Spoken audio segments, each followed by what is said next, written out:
air conditioning's on, so we can have a reasonable bucket of ice out here or anything like that. We're going to have some new faces today, especially one recording today. Just say your name. Just state your name before we get.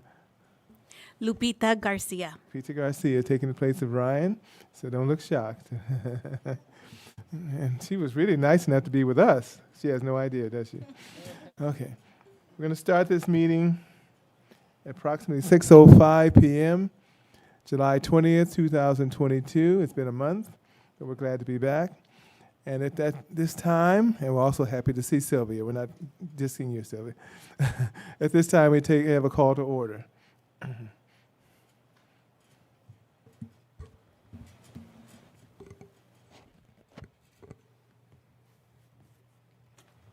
Commissioner Gomez. Here. Vice Chair Shively. Here. Commissioner Jimenez. Here. Commissioner Lopez. Here. Chair Hammond. Here. Thank you. At this time, we'll have a brief moment of silence. Oh, look at the chairs. They put them all together. Okay. Anyway, these brief moment of silence, and we'll stand for the Pledge of Allegiance to be led by Commissioner Jimenez. Please stand. I pledge allegiance to the flag of the United States of America and to the republic for which it stands, one nation, under God, indivisible, with liberty and justice for all.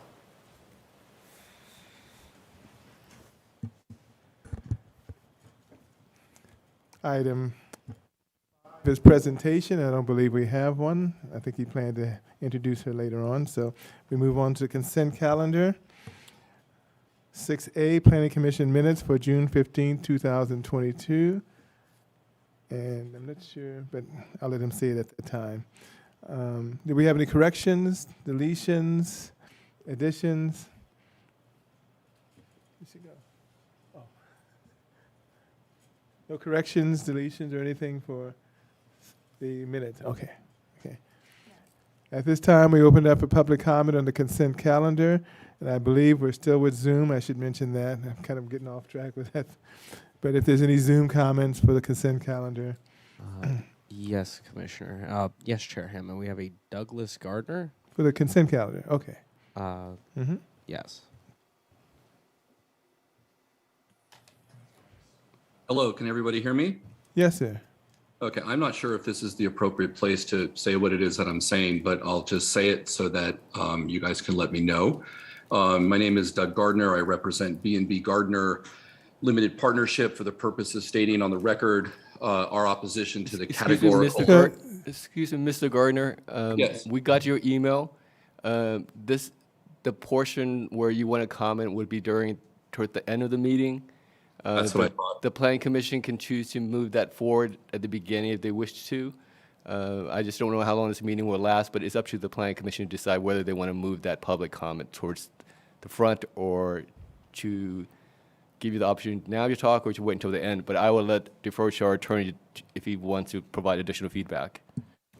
Well, Mr. Chair, if I may, as right now we're on the consent calendar item, and I believe that Mr. Gardner has indicated that he's not speaking to the consent calendar. So it seems like the appropriate time for him to speak would be at the general public comment section, which is, I believe, is item 9 on the agenda at this point. So, but as I said before, the item before the commission right now is the consent calendar item. Thank you. And seeing none from the audience, do we have a motion?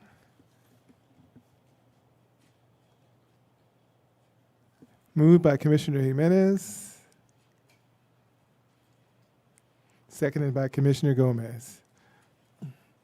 And did you want to? I will abstain from this one due to my absence in the last meeting. Okay.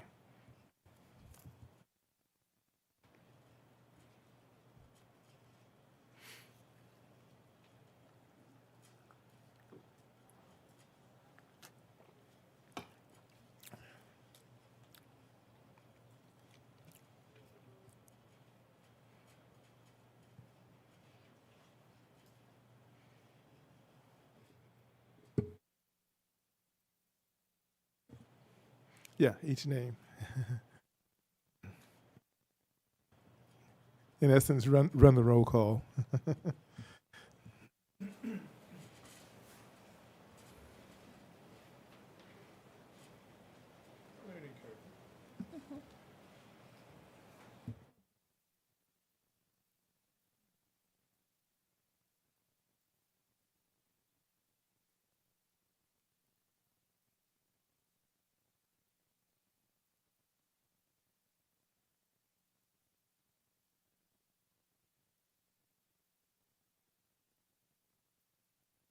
Oh, you need to start the motion? Okay. Commissioner Jimenez moved. Mhm. And seconded by Commissioner Gomez. Mhm.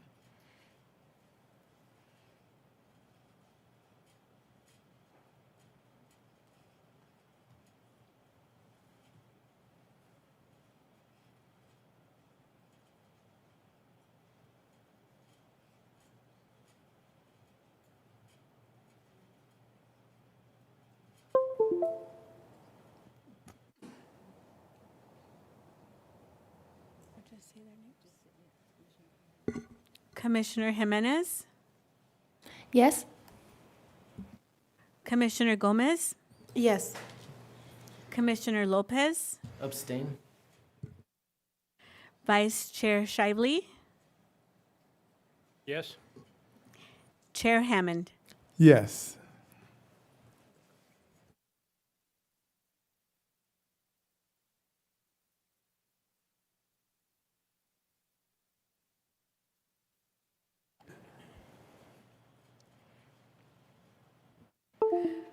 With 4 votes yes and 0 no's, this motion passes.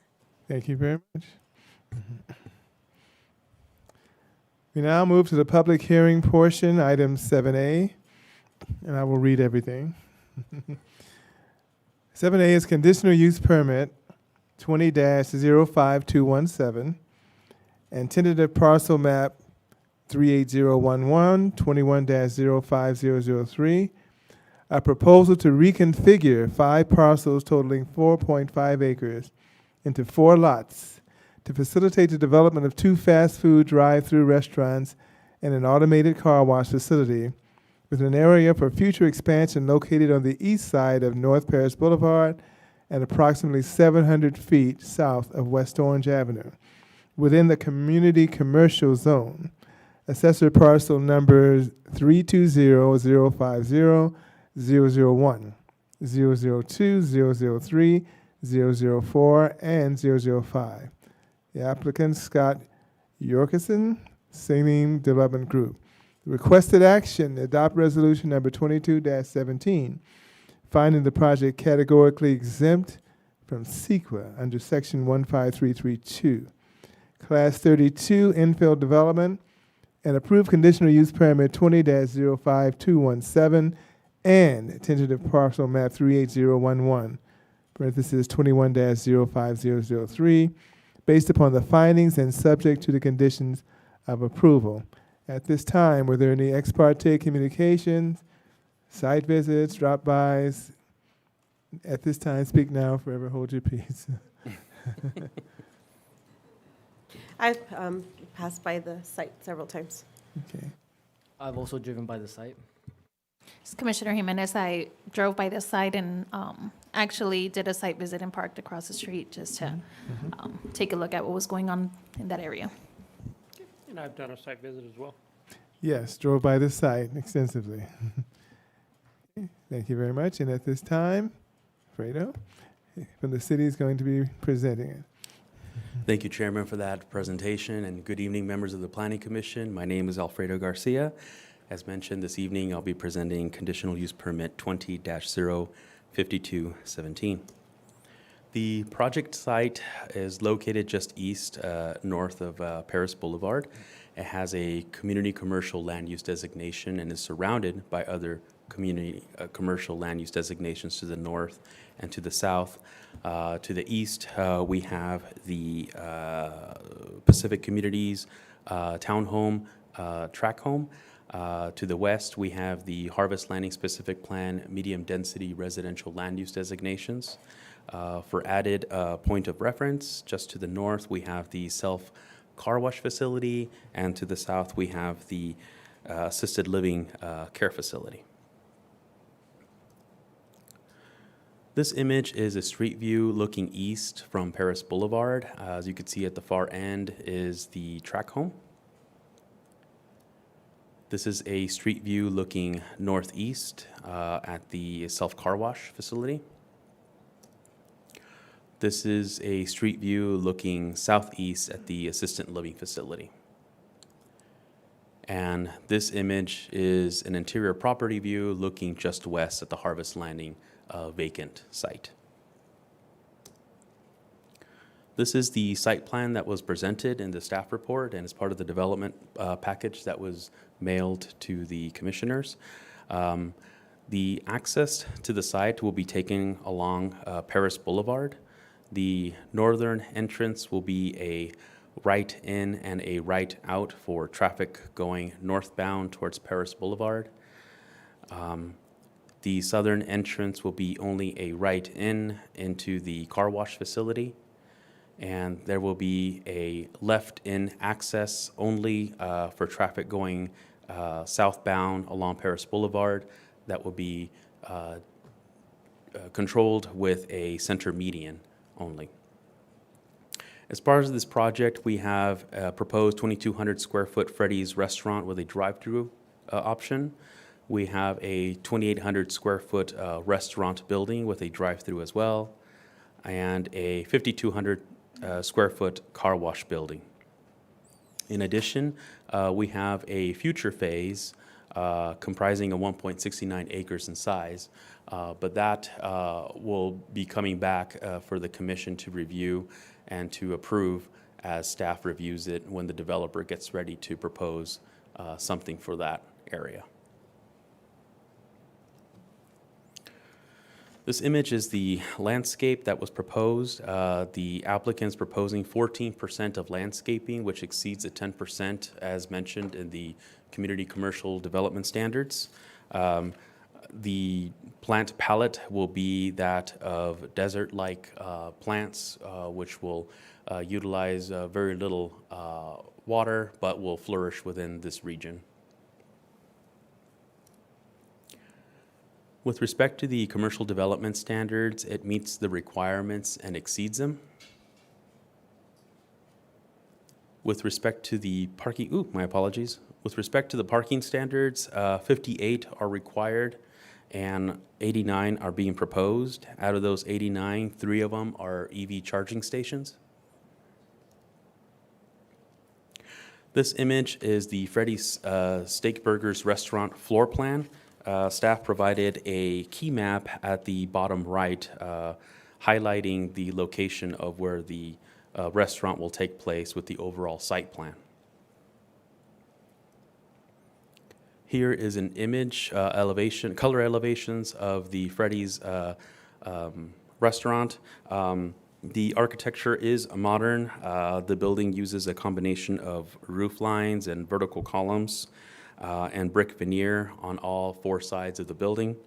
The color palette will range from different shades of tans and whites to complement the brick, as well as incorporate the corporate red and white color of the franchise and its logo.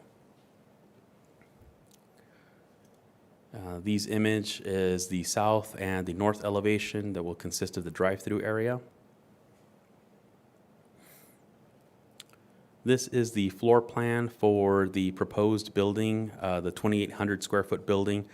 This one will be situated in the middle of both the car wash and the Freddie's commercial building. There is no tenant in mind just yet for this building, so we're just proposing a shell at this moment. So therefore, right now, it's just an open concept inside. In keeping with the same architectural style as the Freddie's, it is also modern as well. It utilizes the brick with the different tan colors, added dark browns for the trim, and the hardy back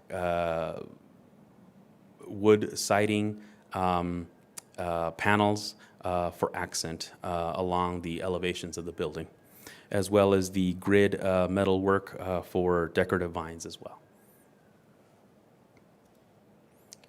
And these are the west and the east elevations. Again, continuing the incorporation of the brick veneer throughout all four sides of the building. The image you have before you is the floor plan of the Tommy Car Wash. It does have a lot of detail, I understand. I think the only person that understands this is Mr. Jack Shively. But I'll do my best to just kind of explain it. The bottom right medians that you see in the image, that's where the patrons or the clients will come in, process their card payment. They will then make a U-turn and enter into the tunnel, go through the washing machinery and out on the left-hand side, and make a quick right into the self-vacuuming stations. This building has two small second floor plans, which staff has highlighted in the red circle. One of them is just an observation deck for operation purposes and for equipment housing. This image is a 2D color image of the Tommy Car Wash. Again, this is also a modern style architecture being proposed. It also has varying roof lines with angles and heights, steel canopy awnings, glass elements in the roof and on the side for storefront-like view. The finishes include stucco, metal paneling, and stone veneer that's wrapped on about 4 sides of the entire building. The colors will range from different tans, corporate reds, and smoke gray for accent and trim. With this project, as mentioned, the applicant is processing a tentative parcel map. Again, his tentative parcel map is to reconfigure the existing 5 parcels that total 4.5 acres into 4 lots. These 4 lots will be created to accommodate the different structures being proposed. Parcel 1 in this case, which is in the blue, if you will, is 1.54 acres that will be dedicated for the car wash facility. Parcel 2 is 1.39 acres, and that will be designated for the 2 restaurants. And the parcels 3 and 4 comprise of 1.69 acres, and those will again be for phase 2, which will be brought at a later date for the commission's review. And the parcel map will adhere to all the development standards at this moment. What is being proposed does meet the standards of the community commercial zone. And with that said, staff's recommendation this evening is for the Planning Commission to approve Resolution 2217, finding that the project is categorically exempt under CEQA as a Class 32 infill development, and approve CUP 20-05217 and tentative parcel map 38011 based upon the findings and subject to the conditions of approval. And that concludes my presentation.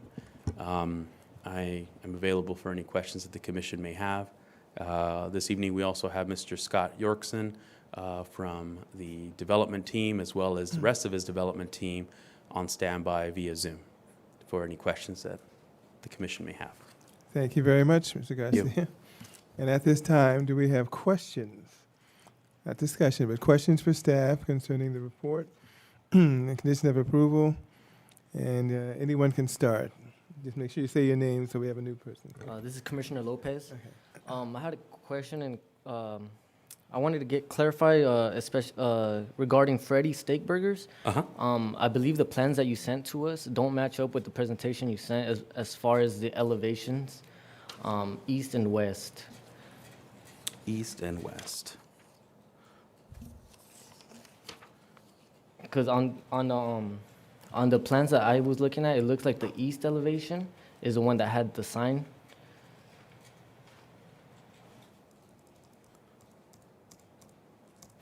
I just want to clarify exactly which way is the building facing. Correct. In reviewing it, the west elevation, which is the Paris Boulevard view, will be the one where the Freddie Steakhouse sign. Yeah, did it say right there? Okay. Okay, so the building will be facing the street? Yes. Okay, awesome. Another thing, it looks like the lighting doesn't wrap around the entire building. Is that something the applicant would be willing to do, add light to every side? We can definitely discuss that with Mr. Scott. Yes. Okay. Another question regarding the car wash. I don't know if the applicant would be willing to add trellises along the front and rear side of the building. It's a very large building, and I feel like it would help break it up a little bit, add some landscaping to it. We can definitely bring that up to Mr. Yorkson, but staff is more than willing to work with the applicant to add additional enhancements. Okay, that the all right, commission thank you will so want. much. Absolutely. Thank you.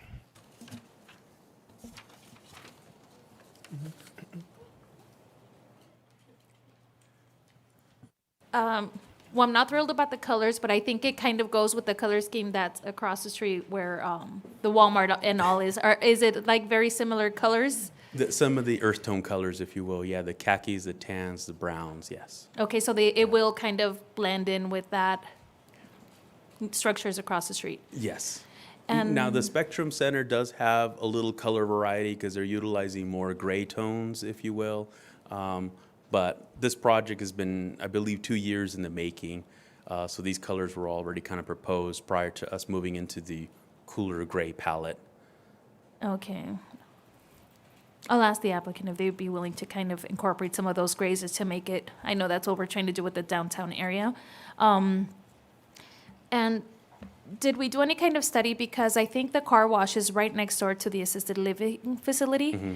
And I saw that there was going to be fencing and things put in, but is there any other kind of buffer between the cars driving up? And I understand that's not where the car wash is, that's kind of their queue, but it's still going to be, There was a proposed wall that is going to be constructed with added landscape buffer as well.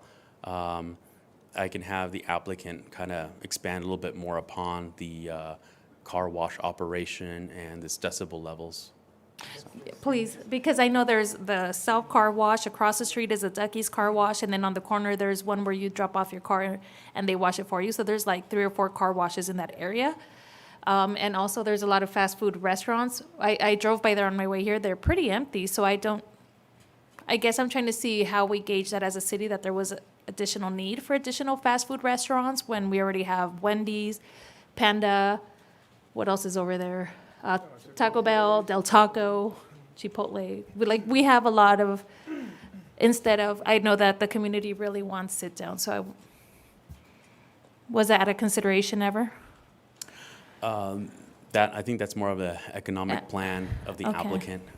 Again, I can have Mr. Scott expand upon that. Okay. And then, okay, talked about the colors, maybe some enhancing architecture. I'll ask the applicant about that. And then for the traffic in and out, the median with the left turn pocket is the only thing that's going to be there to deter left in the northern one? Left entrance into the center of the, yes. Okay. So it'll be left only, but also right in, right out. And then the Correct. median on the bottom, how far does it end? I'm trying to place how, I'm worried about people like making a left turn from that lower one. Oh. Like going into opposing traffic, so engineer. Good evening, Chair Hammond, members of the Planning Commission. This is an exhibit, schematic, pretty much. Once we go through final design, we'll have to determine how far south we can extend that raised median. to limit access left out from the site, from the southerly driveway. Perfect, thank you. And then trash can enclosures, correct me if I'm wrong, I thought I only saw one for both restaurants? Yeah. Yeah, I think I only saw one, right? Or was there the two? There should be two. If you look at the slide that's up in the screen, there's one all the way further back at the back end of the property, and then on the blue color outline site, if you go to the north driveway, you can see just before you hit I can read as number 2 or 3, I believe. There's another trash enclosure there for the second fast food restaurant. So there's one for each. But there's gonna be 3 buildings, right? And there's only 2 trash enclosures for the ones up north? There's one for each building. Where's the third one? Because I'm counting the one by the car wash, I'm counting the one in that middle section, and I'm counting the one up north. I believe there's one on the purple site. If you go down, just. Oh, I saw the purple one, yeah, that one is right there, it's like past where they turn, that Correct. U-turn. For the blue one, and I see the one for the red one, but I don't see one for the one that's not highlighted in any color? You're talking about the future site? Yeah. Next to it is the restaurant. The commercial building's in the front, the blue. Behind that's the restaurant, right? Yes, so. No, if it's a you- restaurant too, the blue one's a restaurant. The blue one is a fast food restaurant, Okay. and that trash enclosure should be, if you just go directly, I mean, it might be easy if I Yeah. go to the screen and identify it, or we can wait for the applicant, but Okay, let's see, so. Freddie, you can Yeah, identify it. of course. So the Freddies, can everybody see my cursor? No. No, from this can't see my cursor?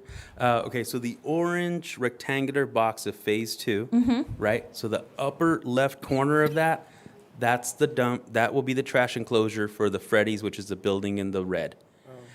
The building in the middle will have a trash enclosure just as its drive-through begins to bend into the drive-through Okay, window. Number 3. It's number 3. Where?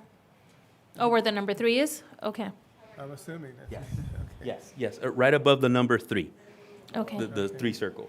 And the Tommy's Car Wash will have a trash enclosure where the number 6 is, right behind the big U-turn to go into the car wash. There's like 6 parking stalls Oh, I behind see. it. Okay, just north of that number 6 circle is the trash enclosure for the Tommy's. Okay, so all 3 buildings do have their That 3. is Yeah, the correct. Tommy's one seems really far away. I'm assuming they would be okay with that.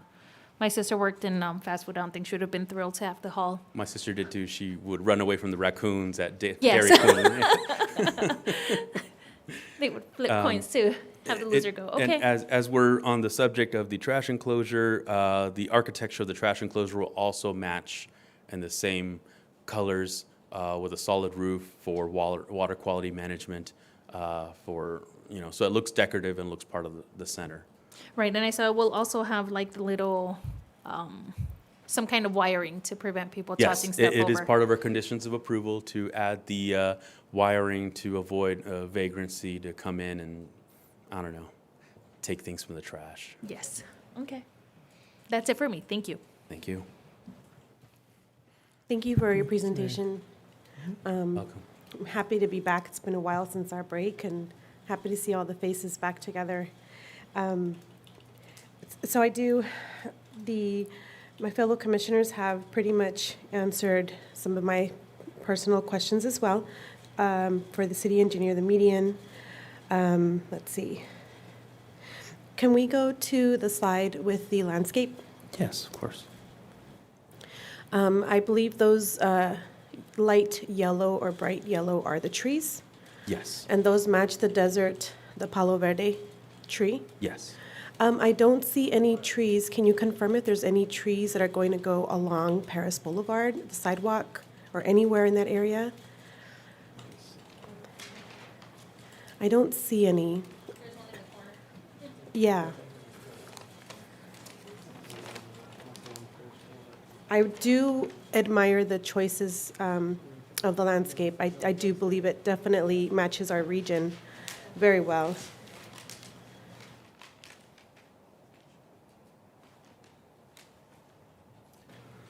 We do have the fruitless olive tree that is being proposed. Unfortunately, the way it was probably placed on this exhibit, the ground coverage is, the layer of the ground coverage is blocking the image of the tree, if that makes sense. Okay. If you could please refer to the landscape plan and you look along Paris, it actually depicts where the olive trees are going to go. There's actually 1, 2, 3, 4, 5. There's five olive trees along Paris Boulevard, and the upper corner we have a Palo Verde. Okay. There is a sidewalk there, correct? That is correct. Okay.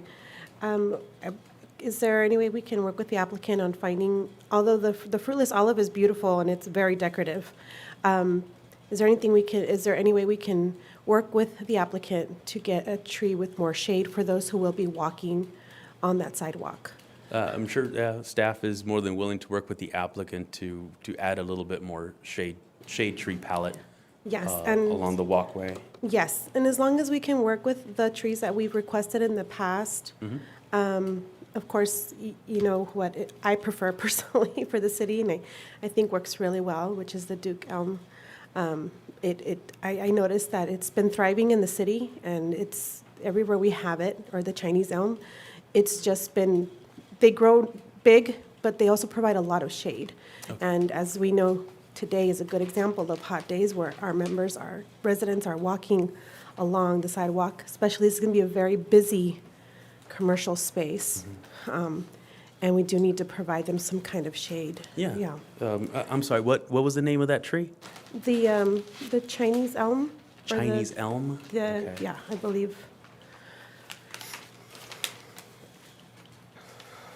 It's the one we've requested in the past. Okay. Or if there's another, I know there's other ones we've used in the past as well.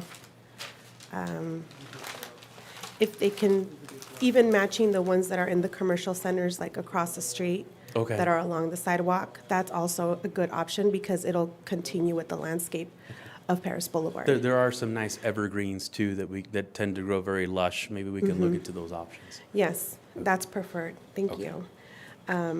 Let's see.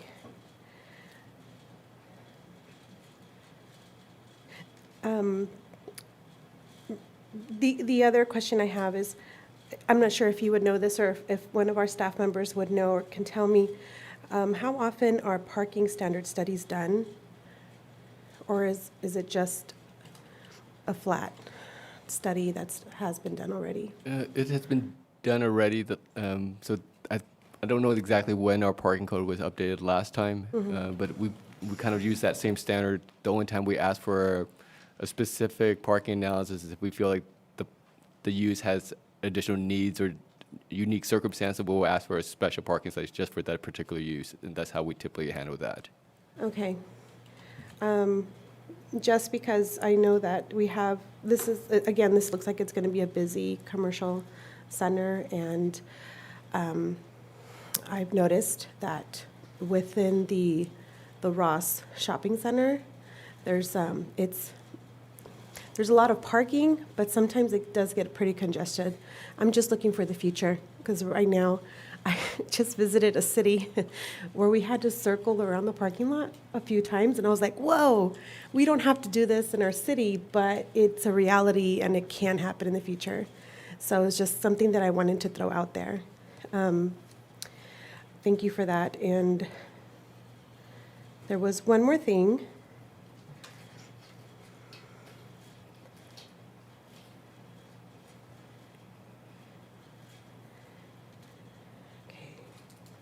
Oh, yes, it's right here.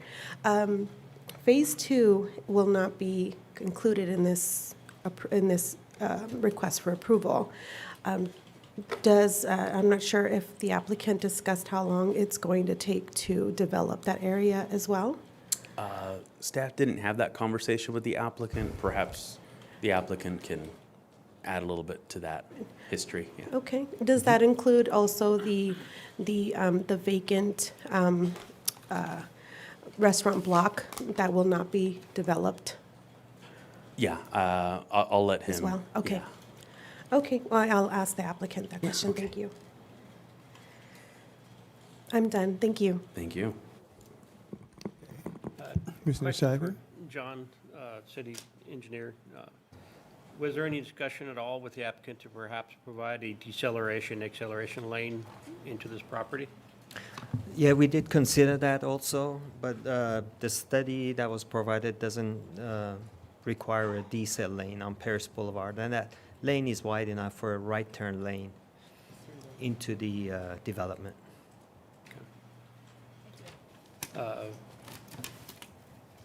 Looking at the site plan, did anybody perhaps try to vet the site plan for any fire truck turning radiuses? I looked at the notes from Dennis Grubb that it is a requirement that the applicant submit a fire turning ring apparatus or access plan. It looks like, at my quick point of view, that getting a fire truck into this property and have them maneuver appropriately might be very tough to do.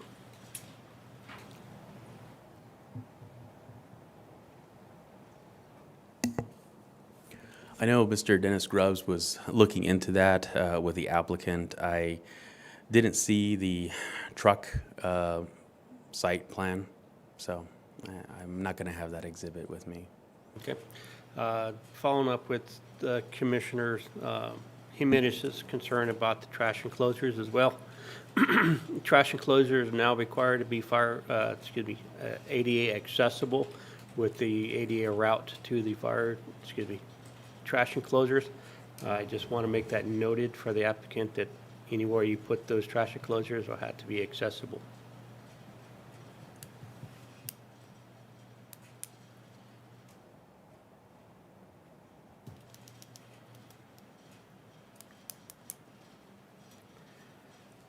Then that actually requires, access through a man door, not the trash enclosure swing doors too, so.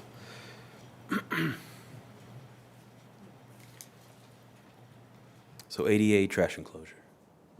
That's code requirement, Okay. not my requirement.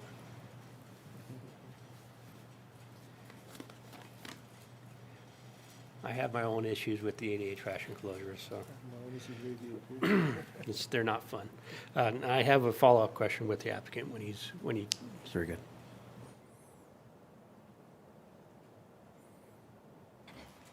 One more question.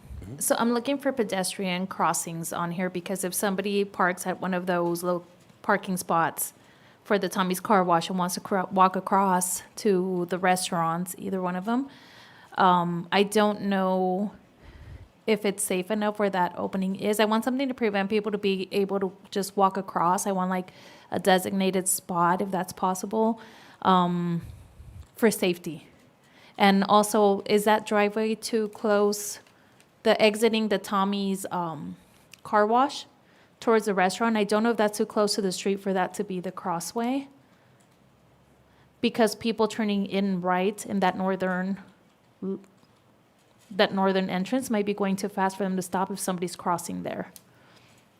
So all those on the left-hand side, if somebody's crossing there, the people turning in right really quickly may not see them. I don't know if that's something we looked at. I believe that's something John could wait.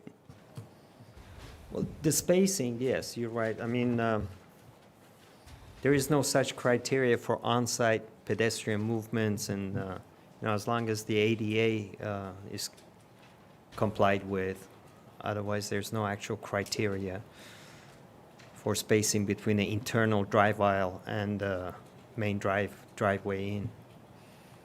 So it's the site layout that the applicant is presented. Do you see any adjustments that we might be able to make, especially if somebody, you said ADA, somebody in a wheelchair that may be crossing, it's going to be going a lot slower than a pedestrian.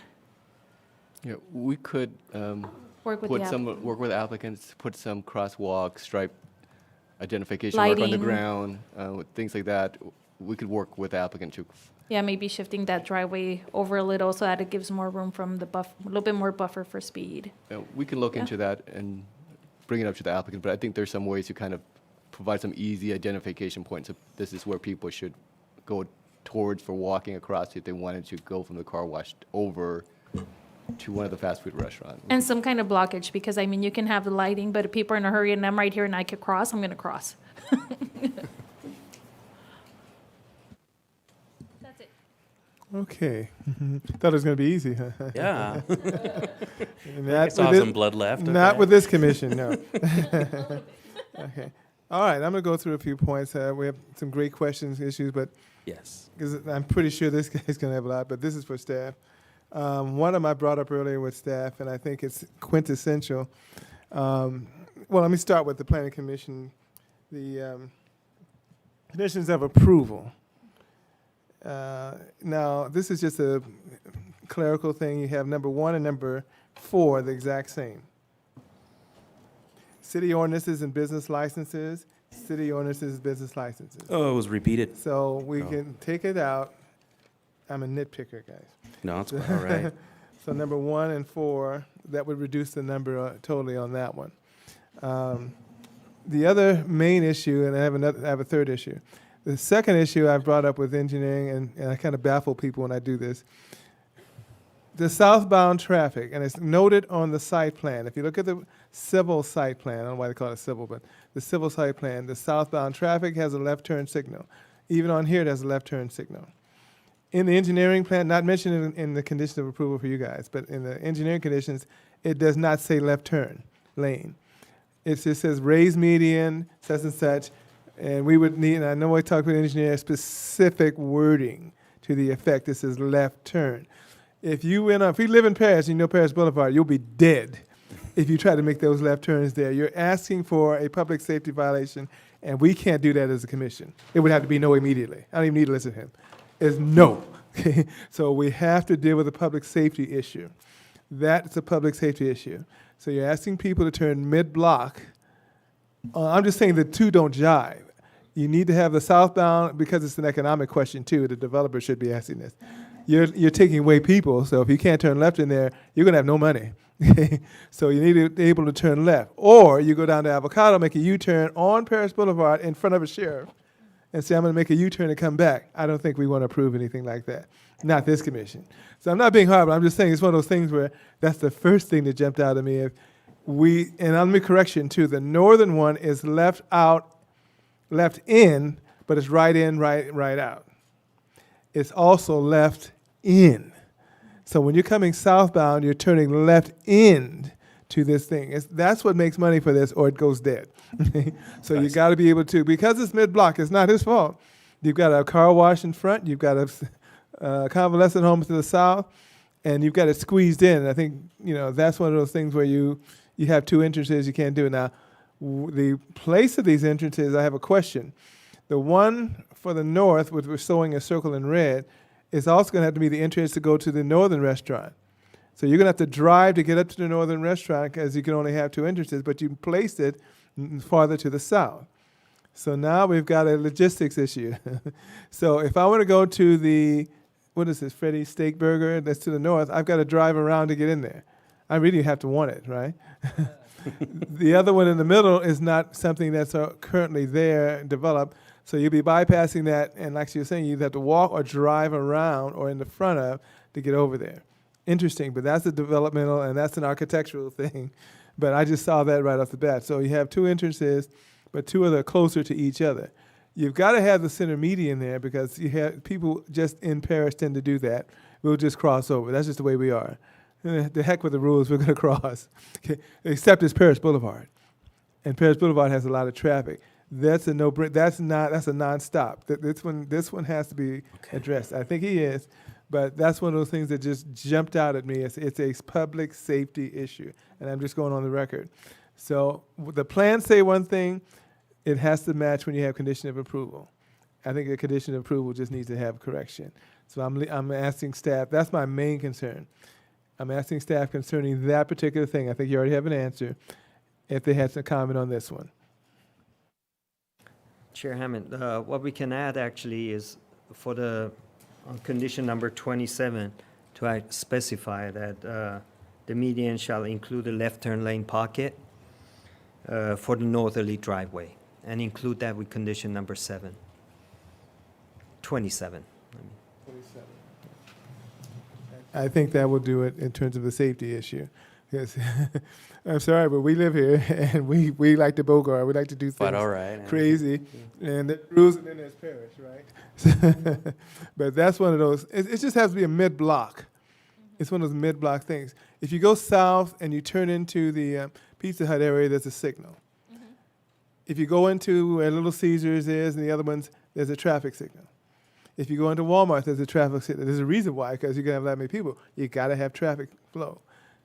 The mid-block is unusual, but it's on a main street, so it kind of makes you have to do it, something that's unique. Other cases, north where they were turning in on Harley Knox, they end up having to make a U-turn to get into that property, but that's industrial.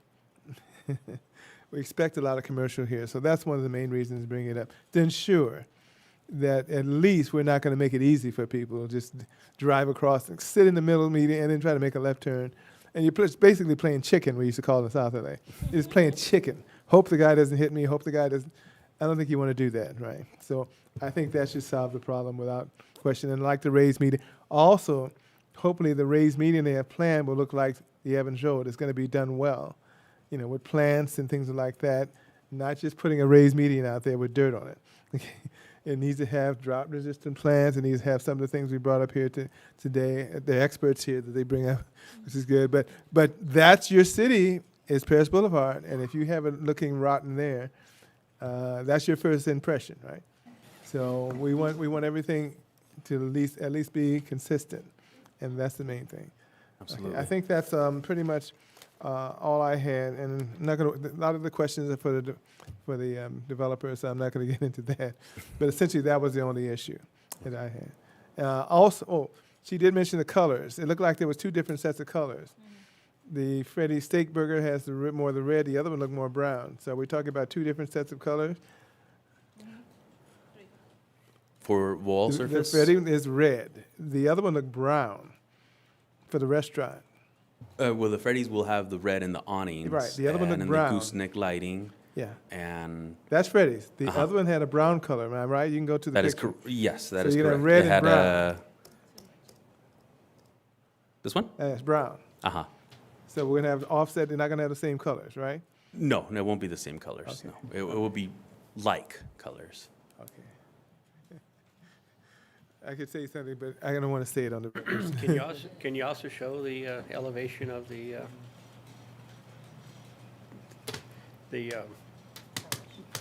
car wash? Of course.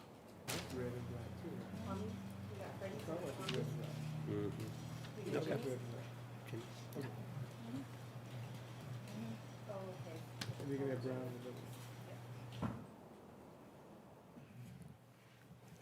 See what I'm saying? You have red and black for the car wash. You have red and black, then you have brown in the middle, right? That's a proposal.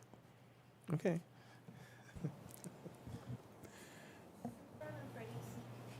I mean, the middle one is light brown.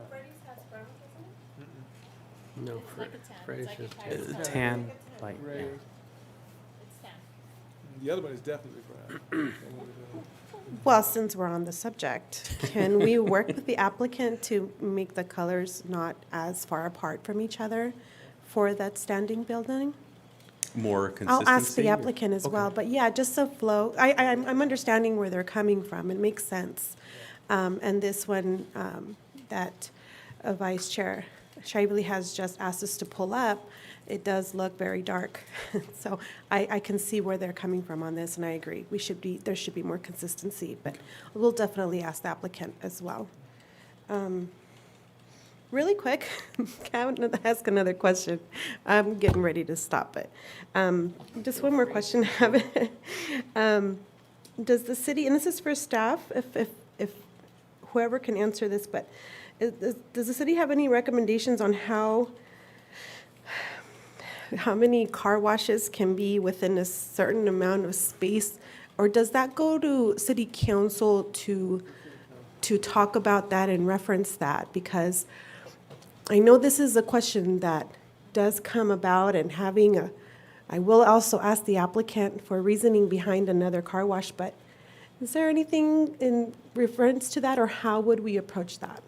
So that has been brought up before. We took an item to the council, I think maybe, I can't remember how far back we did, but we did a quick survey and gave the council an update. And I think there was something like 20, mid to low 20 car washes, number of car washes in the city. They didn't necessarily give us any feedback to like put a moratorium of some sort. Right. Because, you know, if you're correctly zoned, you can provide any use that's consistent with that zone. So that's where we left it off at. So unless the council give us further direction, we will take some further actions. But as of now, that was just a receive and file with the council. I can't remember how many years ago that was. A year and a half ago. I think it was, yeah, it was just before you got on, probably. Okay. So then I guess at the end, I would probably submit that as a request for it to be presented to city council. It was requested already. I mean, that went already. If you want us to have that same presentation presented to you and just update that car wash, we can do it for you, or I can talk to our executive team if that's something we want to bring it, take think- it up to the council again. I think the residents would like an answer Okay. on what was already presented. Okay. Okay, thank you. Thank you very much. You're welcome. Don't run far, you never know. We might. At this time, I'm sure we got plenty. If the developer would like to make a presentation, I'm sure you do. If you'd like to state your full name and spell your last name for us, I would appreciate it. Good evening. Scott Yorkison, Yorkison, Salim Development Group. We are the developer and also the operator of the car wash. We're a franchisee for Freddie's. We're also in your city already. We developed the Wiener Schnitzel and operate that as well. So I think the presentation was well done. I don't really need to revisit that. I think there's some questions, and I'm here to answer those or provide clarity. I believe our engineer, for any that there was some detailed questions, I believe our engineer, Joe Cross, is on Zoom. I don't know, is he here? I'm here, Scott. Okay, so Joe Cross is here. I'm not quite sure how I didn't get it all written down. Okay. I can address some things in general first to give you a sense. When we're talking about colors,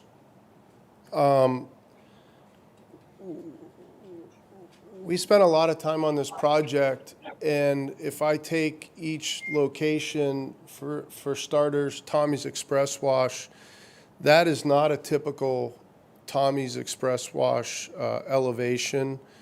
We were guided a lot on those colors. For instance, at the entrance and the exit, they have more of a red starburst. I think there's a picture actually in this that shows what they're typical. You can kind of gauge where it came from to where it is to work with the city. So there's flexibility on those colors. I know that Commission Member Lopez had talked about the elevations at Tommy's, a trellis. One of the things there is, for two reasons, that is a clear, wide open window-like side elevations and ceiling. It does two things. It makes us very energy efficient, so we don't have to have as many lights during the day. And it also makes it it's part of the experience, if you will, feeling very open. I am absolutely willing to add some landscape or something. I don't think I can physically add a trellis along the elevations, if that makes sense. I wouldn't even know where to begin on that. Well, maybe on the ends of it, because on the ends it's like brick wall or Yeah, it's concrete wall. ephes, so it's a real smooth ephes finished, so 'Cause it's not stucco. Yeah, I know there's some trellises that are off the wall. They're like structured off the wall, maybe like 6 inches away or something like that. I'm willing to do, on the towers? Yeah, on the two towers I on the couldn't do end. it on the POS tower, but the tower, like you're saying, that faces Paris Boulevard, I'm willing to add. Yeah, I understand you can't do it on the glass, but Yeah. if we could add some more landscaping to at least some of the sides of the building, that Yeah, would be and great. again, we felt like we went above and beyond. I think we're at 14% coverage, city requirements 10%.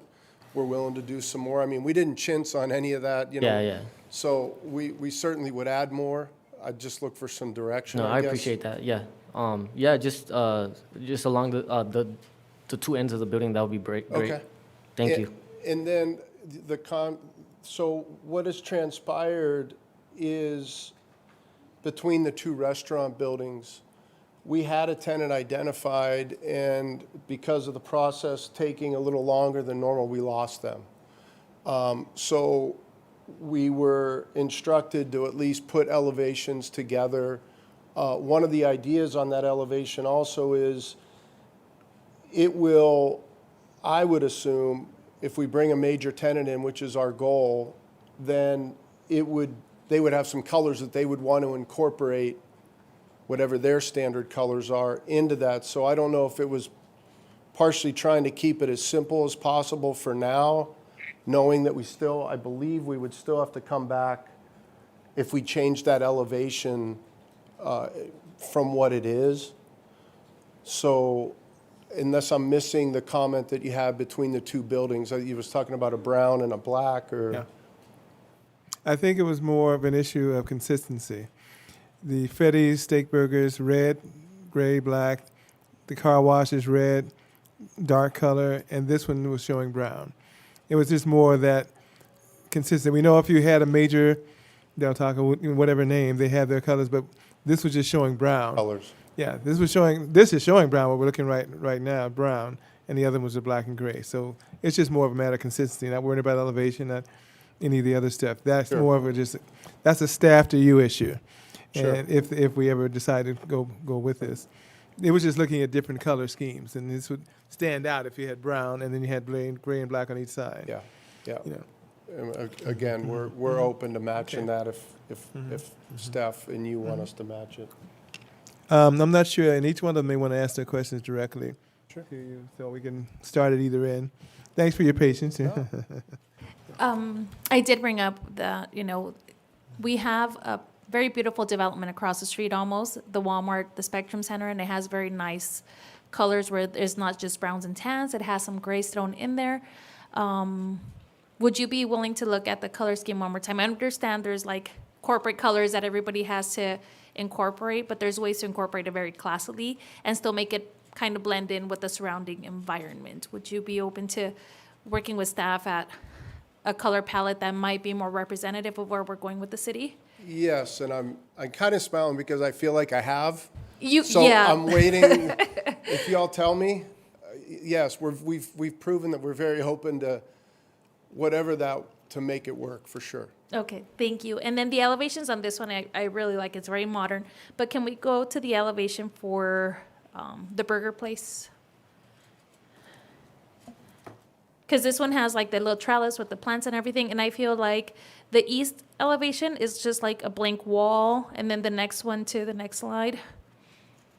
So we could add more aesthetics, like under the patty melts, hot dogs, and there's nothing. We have these beautiful windows and awnings in the front half of the building, and then it's blank. Same thing with the other one, and I understand the car wash is gonna block some of that across the street, but on the sides that are visible, can we add more of the architecture, some of those trellises, something a little bit more umph to make it kind of Yeah. Yes. okay. And I think that was it for me. Oh, and it just, maybe working with staff on those pedestrian crosswalks. We do have a city that likes to walk and go places and get out of their car and Yes. wander. Joe? Yes. Didn't you lay out pedestrian crosswalks? I'm looking at a very small set, and I guess my old eyes. No. Yeah, We do have a site plan that shows pedestrian crosswalks. If that's not the one that Alfredo has, we'll make sure to get that to him. And if there are any other concerns, we'll certainly work with staff to alleviate those. I don't know how to point it out. It's just not showing, how do I show her where it is? From the office building, there, he actually shows crosswalk. He just doesn't call out decorative. Speak in the mic. Sorry. That's okay. I'm reaching over there.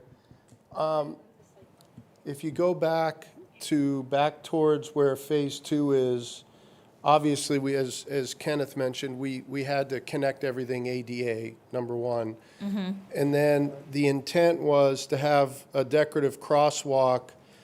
If you follow from Paris Boulevard along the VAX, like you're going straight back to phase 2, the idea was to have crosswalks there almost in a square. Oh, okay. Do you see? So you would connect, so just picture a square of decorative crosswalks at those intersections, the idea being that would then connect you. Okay. Does that make? It does. I'm just worried about that other little driveway that's kind of connecting restaurant number 2 with the exit from the car wash, where people might be tempted to cross there. I know we've had other projects where we have like some kind of bushes, some kind of trellis on the floor, something blocking people from being able to just jump over and cross onto oncoming traffic, just to kind of like Gotcha. funnel them towards a safe place. Right. So if you would work with staff, just to Yeah. see if there's a happy medium. Yes. Thank you.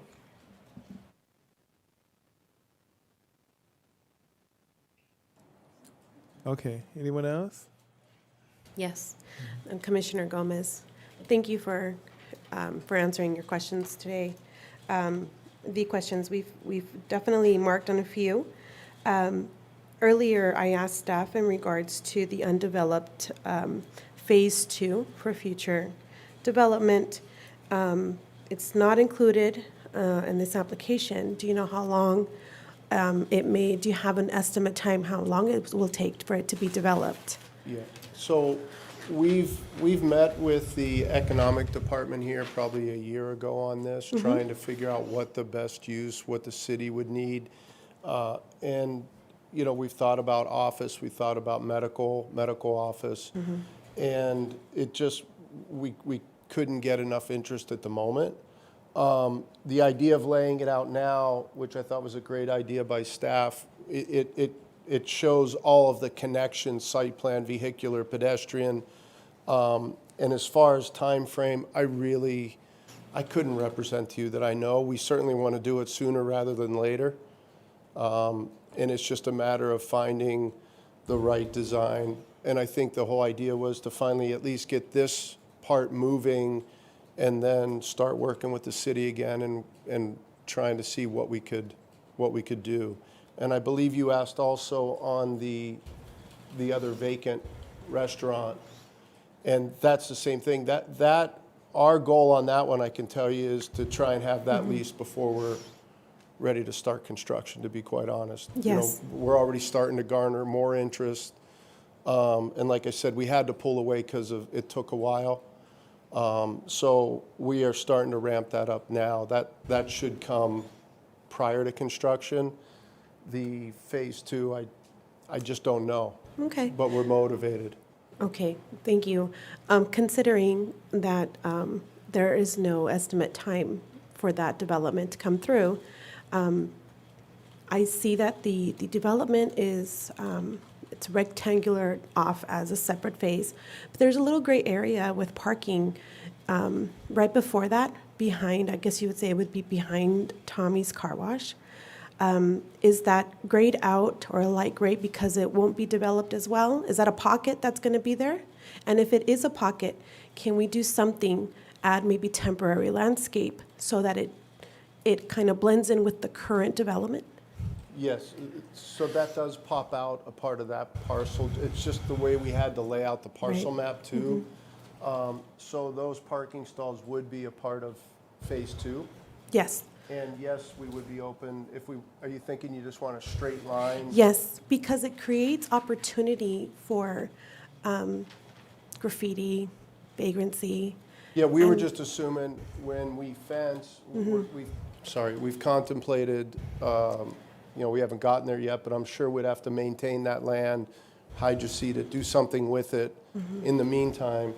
But the fencing would follow that parcel line, so it wouldn't be sticking out just like a vacant little piece. It's, the concern is the aesthetics of it. Okay. It's more aesthetically pleasing to go into, we just want the city to look so much prettier if we can. So because it's a small space, if you're going to fence it off, since you mentioned that, which was another point that I wanted to discuss or ask, would you consider work with the staff into putting a fence that is aesthetically pleasing simply because there's no estimate time? We've seen the examples of other, since you've been in the city and you've done work here, you've seen where there's commercial fencing and it's flip-floppy, falling apart, and there's caution tape around it. I'm being very blunt because I don't like it, and this is my city, and I do not like to see that. But if you would be able to put some kind of nice fencing to fence it out, so that way at least we can avoid future trash, camps, tents, anything like that, especially because we have the facility for the elderly facility there as well. I believe it's on that side. And then I do agree, since we're on that, I do agree that if we can have Commissioner Jimenez mentioned something about landscape or something to divide. I believe there was like a block wall to divide, to buffer it also in regards to that. So it kind of all blends in with what we're looking for. Yeah, so we're obviously just as vested, that's our land. Yes. That we own, and we don't want any problems on it. We don't Right. want to be a bad neighbor. So we absolutely will work with staff to do something decorative, and obviously we got to take care of the land as well. Really appreciate that. And again, it's another motivation why we want to get it built as quickly Yes. as possible also. And yes, on the wall, we worked with staff on that to take that wall, the whole property line there. I believe it's 6 feet. It's a 6-foot block wall. So we did work with staff, that did come up, hey, let's just do the right thing. So we put the wall in with landscape Okay, on that property line. okay. And also, as far as noise, the tunnel exit is towards the street. So we laid it out that way as well. All right, very well. Thank you for that. And just one last question. I did bring up the possibility of limiting the amount of car washes in a specific area. How would you justify to our residents who are listening that we approve another car wash since we already have so many on that strip? Yeah, no, I understand. The standard in the industry, and we're making a huge investment, so the standard in the industry is a population of 30 to 40,000 can handle 3 express car washes, is a typical rule of thumb. We already have 3 in the city of Paris. Express car washes, We have 3, yeah. right. With the belt, when I say express car wash, it's with the belt. We process 220 cars per Yeah. hour. We have 2 quick quacks. We have 2 quacks. No disrespect to the developer, but we have 2 of those. Quick quack? Quick quack, yes, the pregnancy brain, I'm sorry. We have 2 of those, and we also have the Fast 5, right? And this would be number 4, if I'm correct, In the population? in our population. So just within the city of Paris, and Right. And the we're pushing population- 80,000, I think. We're 80,000 and Right. growing So every 30, day. 30, Right. okay, so maybe Yeah. Yeah. All right. All right. Yeah, it's just the it's like within a mile, we're gonna have 3.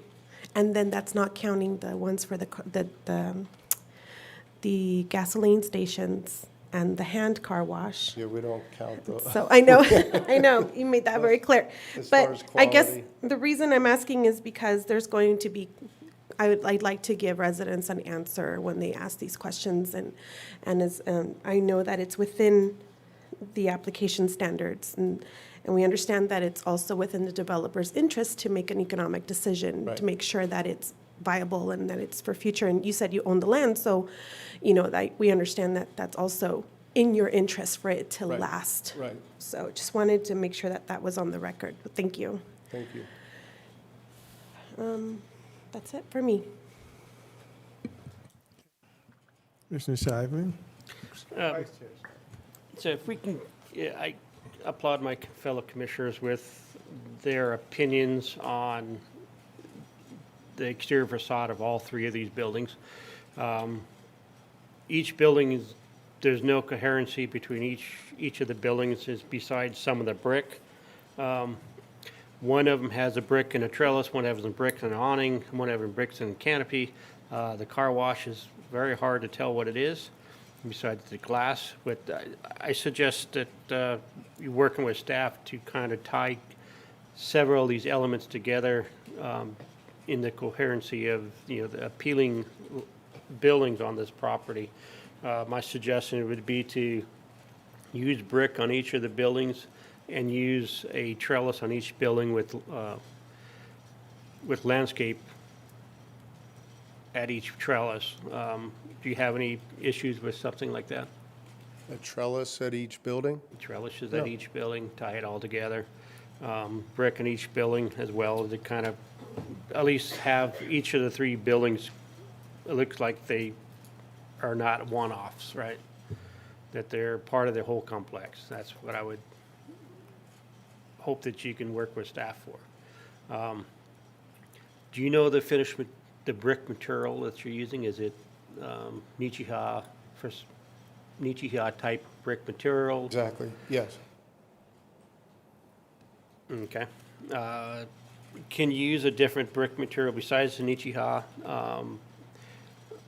I have experience with Nichiha that the looking and the longevity of it doesn't last as well as it should. Maybe you can investigate a different material besides that brand. Sure. I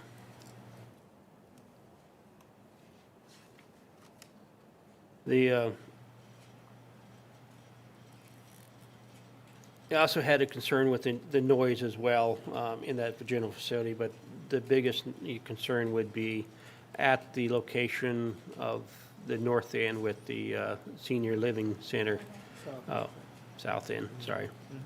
Well, that would be, the south end would actually be the car wash, so, which would be, so I wish along that side on the south end that there would be more vegetation, more trees, that it can kind of absorb some of those noises a bit more.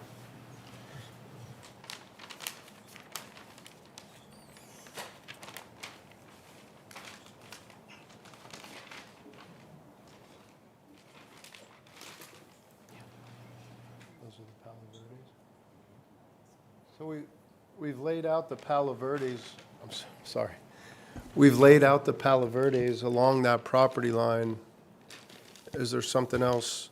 No, I don't we know what the exact spacing of it is, but maybe we can increase the spacing of the Palo Verdes along this south property line. Rather, add some, so decrease the spacing? Yes. Yes.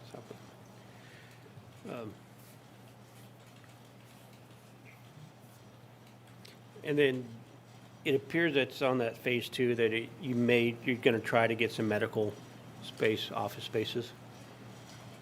Yes. Did your architect or civil engineer review the fire turning radiuses for the site? This is Joe Cross with Cross Engineering Services. We did look at turning radiuses on this. We didn't send Alfredo a plan showing turning movements, but we're happy to do that. We'll just show him the auto turn with all the truck turning movements and circulation in and out of the site.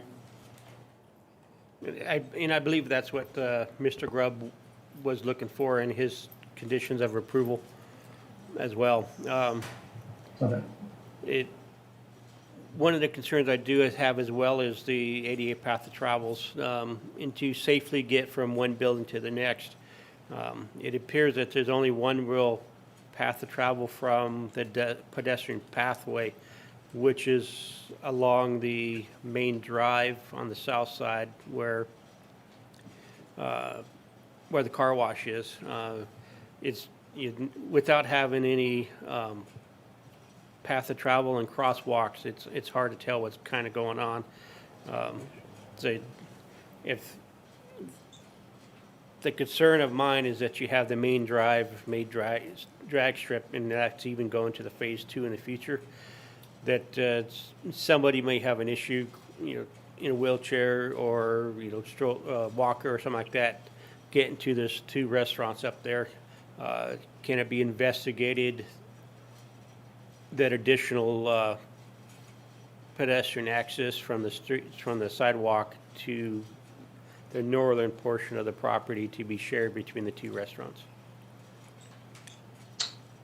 Yes, absolutely.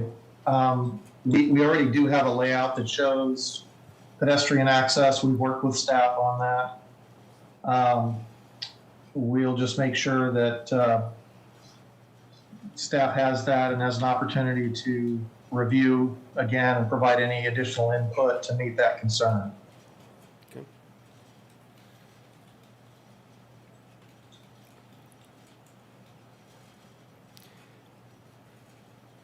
Okay.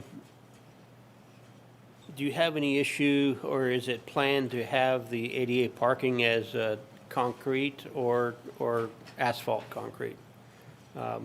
What are you currently designed for? We designed concrete for the car wash parcel, For ADA parking? just as a parcel, and we would include it with the ADA, yes. Okay. All right. I got no additional questions for applicant. Okay. Thank you very much, sir. Thank you. Yeah. I think you've covered it. Yeah, I have one Go further ahead. question. So my concern is about the Freddie's Steak Burgers. I believe the site plan, it didn't show lighting across the entire building, that wrapped around the entire building. I was just wondering if that's something you could include to both restaurants. The goosenecks? Yes, yeah. To both restaurants as well, both buildings, to have lighting around it. Yeah, we will have lighting around it, not, just to be clear, not goosenecks on the middle building, because I don't know who I'm Okay, going that's to be fine. leasing Yeah, to, but as long as it that is has a part of Freddie's, their design. yeah, that's Yeah, part of their that makes whole- sense. But yeah, we'll put them around all elevations. Okay, thank you. I appreciate it. Thank you. Yes, thank you very much. Okay. Thank you very much. There's a lot of questions, I know. At this time, we move to a public comment regarding this issue. Is there anyone on Zoom by any chance? 'Cause I have no way of knowing. So, No, sir. okay, thanks, guys. And anyone in the audience have any public comment whatsoever regarding this particular agenda item? Okay. Close the public comment and public hearing portion and move to the Planning Commission for discussion on this issue. And feel free to start anywhere. I'll go ahead. So I do share the concerns of my fellow commissioners in regards to the design of the buildings, the colors, the color scheme. I do like the inclusion of the more desert plants that would flourish in this type of temperature, in this type of terrain.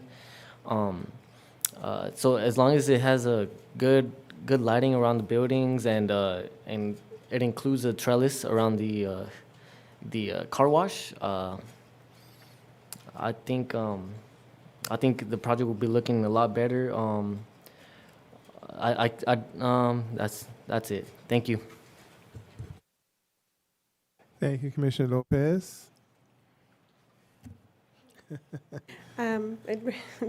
Thank you for everyone's presentation and patience in answering the questions that we had today. I do appreciate the staff working with the applicant from now and future applicants regarding making sure that there are pleasant fences that are being placed around these open lots that are within a development. And an example of that, of what not, of how not to leave it, I guess. There's no other way I can put this, is, you know, the Ulta Ross Food for Less Shopping Center. They've been there for over a year now, and I still drive by that parking lot and I see these gates that are falling apart. And in between buildings, there's open lots. And I really want us to work towards making sure that we have, like, you know, attention to those details, because it really brings a new development together. I've had to constantly call code enforcement because there's trash in these areas. Even though they're fenced up, there's trash, there's graffiti. And I understand it's the developers or whoever, the management company's responsibility to make sure that these buildings are clean, that the spaces are clean, that when it's developed, the new pavement is in. If there is going to be either cement or asphalt, that it be redone when there's a new building, because it just, you know, you want a grand opening to be as everything look really nice. And I know it costs money. I know it takes time, but those are the details that make our city what it is and what it could be. And so that's why I asked those specific questions to the applicant today. We're looking forward to making sure that future developments have this kind of attention. And it is our job as planning commissioners to assist our city council members in making these decisions and making sure that these details are voiced and presented, and that the residents know that we are making those efforts, that we are paying attention to what we want and we are letting it be known. So I just wanted to make sure that that was stated and on the record. And thank you to everyone for answering the questions and your patience in, again, educating us as we go. I'm definitely still learning, even though it's been over a year now. That's it for me. Thank you. Thank you, Commissioner Gomez. Jimenez. I'm very happy that the applicant is willing to work with staff with the color schemes, kind of bringing it all together.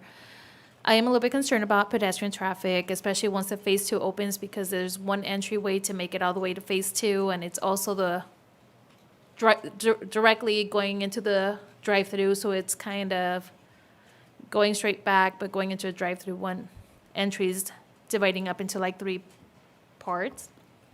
And I wish we had more sit-down restaurants. I know that's what our community is really asking for. We have a lot of fast food that, you know, we have a lot of options for fast food and not a lot for a sit-down restaurant. I know when I go to Sizzler Sundays, that's like the place to be when people get out of church. I see the church groups leaving and getting there. We need more sit-down places for people to be able to enjoy, hold events. I know that there's usually fundraisers at some of these sit-down restaurants, and local schools would be huge patrons and advertisers for sit-downs. Also the car wash, because I did count on my way here. I mean, another car wash. You would think we would have the cleanest car city in the nation, and we don't. I didn't count the dirty cars. I was just counting the car washes. But there was a lot of car washes that were not stacked full, were not full. The Quick Quack only had 3 cars that were already out. There were none in the tunnel. I have issues, I know. So just, I'm very observant. Some of the drive-thrus were not packed. I don't know if it's because of the heat. People are not really leaving their house. The drive-thrus were not stacked as they have been. Little Caesars wasn't packed, and neither was KFC, 2 of our newest developments. They were not like they've been in the past. So we're adding another 2 fast food restaurants in the area when the demand's already not there, which is a kind of a little bit of a concern of mine, where we're going to have buildings that go up, they're beautiful, they may sit empty, and then they're not beautiful anymore. That's it for me. Thank you. Okay, Vice Chair Shively. I'm thankful that the applicant is willing to work with staff for try to bring the 3 buildings into coherency between some of the buildings, the material selections and finishes, which is important, at least in my eyes, to, make the city look more desirable in that aspect. I do think that for this project and future project that all the ADA parking should be concrete. And that's probably a question for staff as well, to see if that's something that we can continuously strive to do. Just because the longevity of a concrete ADA park install lasts a lot longer, looks a lot better than asphalt concrete that has a lot of oil dripped on it and deteriorates after a number of years. And then wish to have additional trees on that south side to create a barrier, a little bit more of a barrier on that for noise transfer from one property to the other. And those are the concerns I got. Okay, I don't want to prolong the meeting much longer. I think we've done. I want to first say I appreciate the developer having the right attitude, willingness to help, coming in with that, not some of the antagonistics. We don't need that. This is a different commission. If you haven't known already, we don't operate like a lot of them. In fact, we don't operate like most of them. We really get into the details. The old saying, the devil's in the details, we will get into details. And it's not because of antis that we're concerned about our city. If you don't get into this much detail as a city commission, you probably shouldn't be there. This is the city that we live in, so we have to see it daily. We have to hear it daily. I'm not even saying half the things I hear, okay? But one of the things our staff should note is that landscaping is going to be a major issue, and that's why we look at landscaping at every one of the developments from now on. Don't come half-baked. You look at Temecula, beautiful landscaping in their projects. You just walk there and stand there. You can't do that here. Looking at weeds, looking at things like this project is squeezed in. The Centinela Hospital, and I've been in there, is an old building, and you don't expect them to do much with that. The car wash to the north, I'm not even going to comment on. Okay, old stuff, and it just looks like it's old. It's dilapidated because it's not enforced. But we're coming with a project that's going to should enhance this significantly. But landscaping needs to be, in fact, to me, 20-25%, and almost to the point where you're just looking at the landscaping. You're literally just standing and looking at landscape, then you see the burger place. That's what you want in the city. You want to be able to have that because landscaping is going to, if it looks good, that's your first impression. So that's why. Second problem, and I'll be through, is circulation on this project. It's a circulation issue. I'll leave it to staff, but this circulation issue, not just fire department is going to cream you, but the circulation problem from the south, you have all of those parking stalls there for the vacuuming, and so the person has to go out another way to get around. That cuts off money for you. Okay, so if I have to drive in, drive out, I'm going out the door. This is from a citizen standpoint, not developer, not engineer. I'm looking at what's going to make it easy for me to get from one point A to point B, point C. If you make that difficult, I'm leaving. So you got to think on the level of the resident. Like we mentioned here, you leave one, oh, there's a food place. I have to go around this way, around. So the easier you make it to get there, the better off you are. That's why we talk about going around. So you have all these parking stalls to the east. Phase 2, you're going to have parking. You want them to be able to walk. And you talked about trellises, may not be possible, but the idea is continuity, getting around these sites, since you have these 2 big ones coming. So that's one of the things why we were emphasizing today. Landscaping is a major issue, the right trees, maintenance of these trees, and maintenance of landscaping. And on Paris Boulevard, it's hit and miss. But anyway, that's it for me. I think I don't have a problem with that, and I don't worry about future developments because it depends on the market, it depends on the economy. So that's why I'm not even concerned about that. They want to come in. We need office buildings. One thing we do not have is office buildings. So architects like here would like an office building in the city, okay? But we need physical suit and tie office buildings. And they're not being proposed, and we're starting to get a little bothered up here, okay? But again, it's economic. So everything's driven by economics, but we got to push it as a city. So when you have combinations of mixed use and things like that, you'll start seeing more office because they want heads and want physical bodies. This project as it is, I think whoever comes in, just remember the continuity of the movement around there. That's my major concern. And pretty much that's it. So with that, I don't have any more unless some other statements or comments come. I can't imagine. And now she's getting a taste of what it's like for our meetings, right? I still want to be here? Now, we are requested action, and we've got a lot of stuff here, so I don't know if I'm going to catch it all. Is adopt resolution number 22-17, finding the project categorically exempt from CEQA under section 15332, class 32 infill development, and approved conditional use permit 20-05217, and tentative parcel map 38011, parenthesis 21-05003, based on the findings, subject to conditions of approval. And boy, we got some stuff here. Number one, as a condition of approval, we need a clerical deletion of number 1 and number 4. They're repetitive. And there's a lot of, I see it mentioned adding Chinese elm trees. That's between it's a staff thing, but Chinese elm trees could be added. The correction by number 27 on the condition of approval for the engineer, adding the left turn lane and the wording that he gets better than the wording I could say. Maybe you have it. Mr. Chair, if I may, with respect to condition 27, I believe John stated that specify that the median shall include a left turn pocket for the northerly driveway. All right. Okay, thank you. See how easy it makes it. That's why it's there, right? There's a few other ones. Trash enclosures.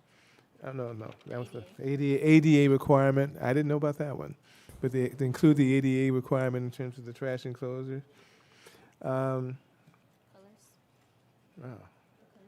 Color schemes is an administrative thing. That's something that the staff would work with developer in terms of continuity, in terms of the color schemes, elevations, lighting.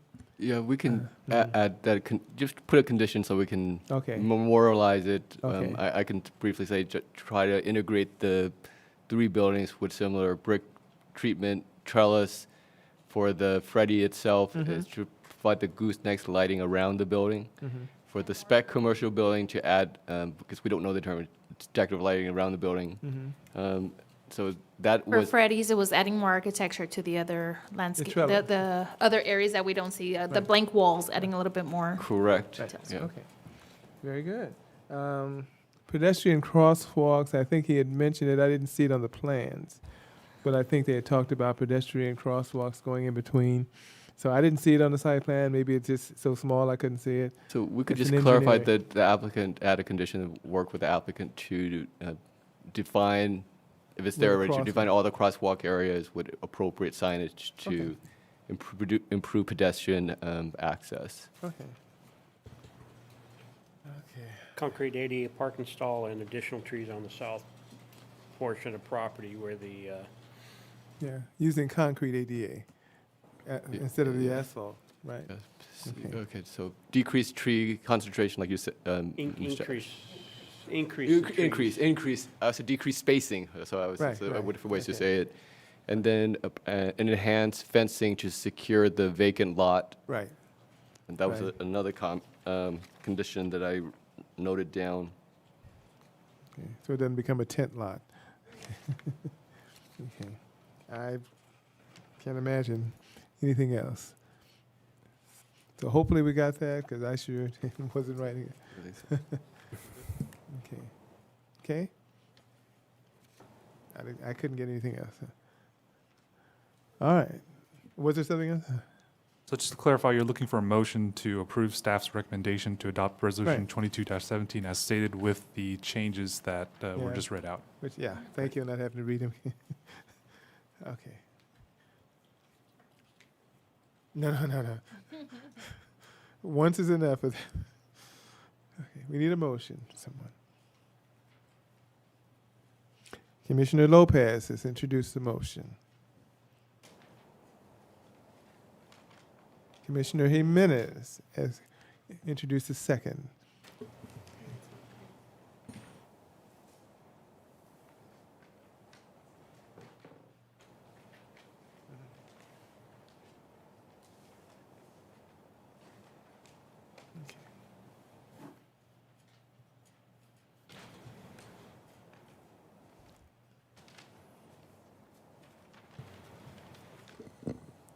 Commissioner Jimenez, Yes.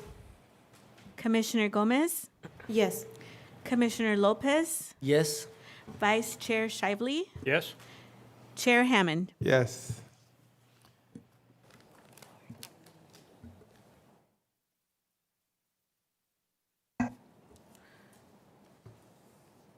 With 4 yeses and 0 nos, this motion passes. We're missing one. Did Charlie not vote? He's. Okay.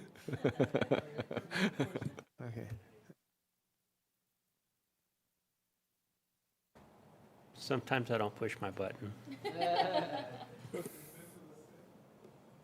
Okay. With 5 yeses and 0 nos, this motion passes. Requested we have a 3-minute recess.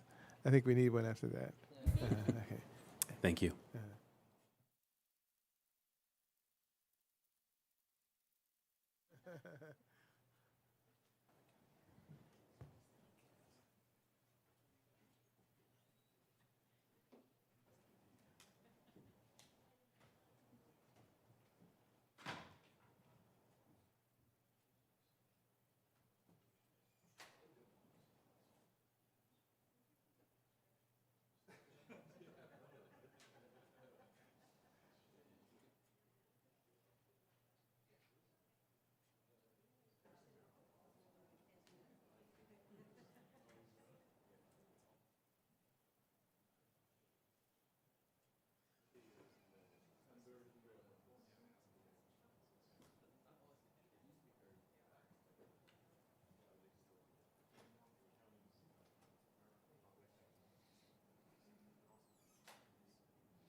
Yeah, I wouldn't expect the same.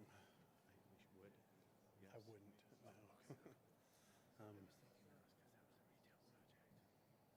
Yeah.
Oh,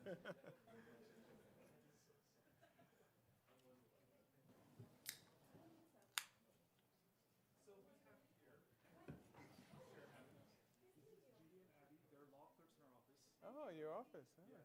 You picked a bad night. Our summers, we bring in summer law clerks. Okay. There's two law schools, so we're Oh, okay, okay. Sen is an associate in our firm. Wow. She's actual attorney. Ah. So she's gonna be helping out some more as we go along. Oh, okay. You guys can. What, you think we're too much work? Yes, you are too much. Excuse me. No, he's really good. He keeps me in line, which is not easy. Welcome, welcome.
Yeah, lashes, right? Yeah, I literally looked like a for like a minute Yeah. to chase it around. Yeah.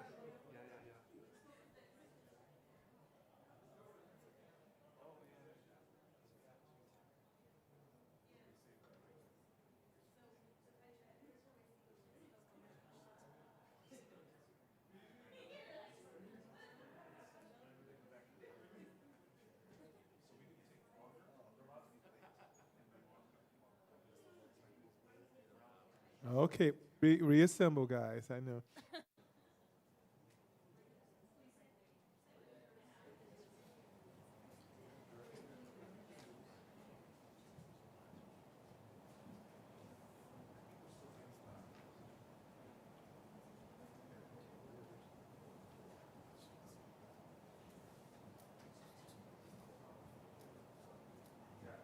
We're still waiting for Kenneth.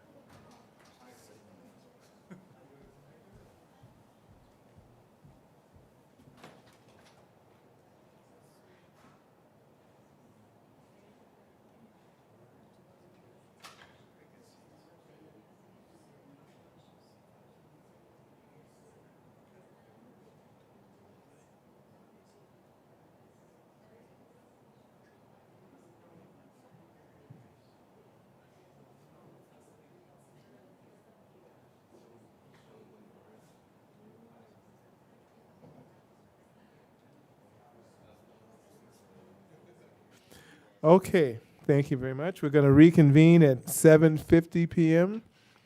Item 7B, the City of Paris Planning Commission, July 20th, 2022. And we just lost our city attorney. Where'd he go?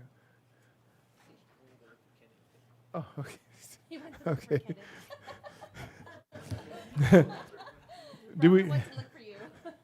Do we dare say anything? Okay. There he goes. Okay.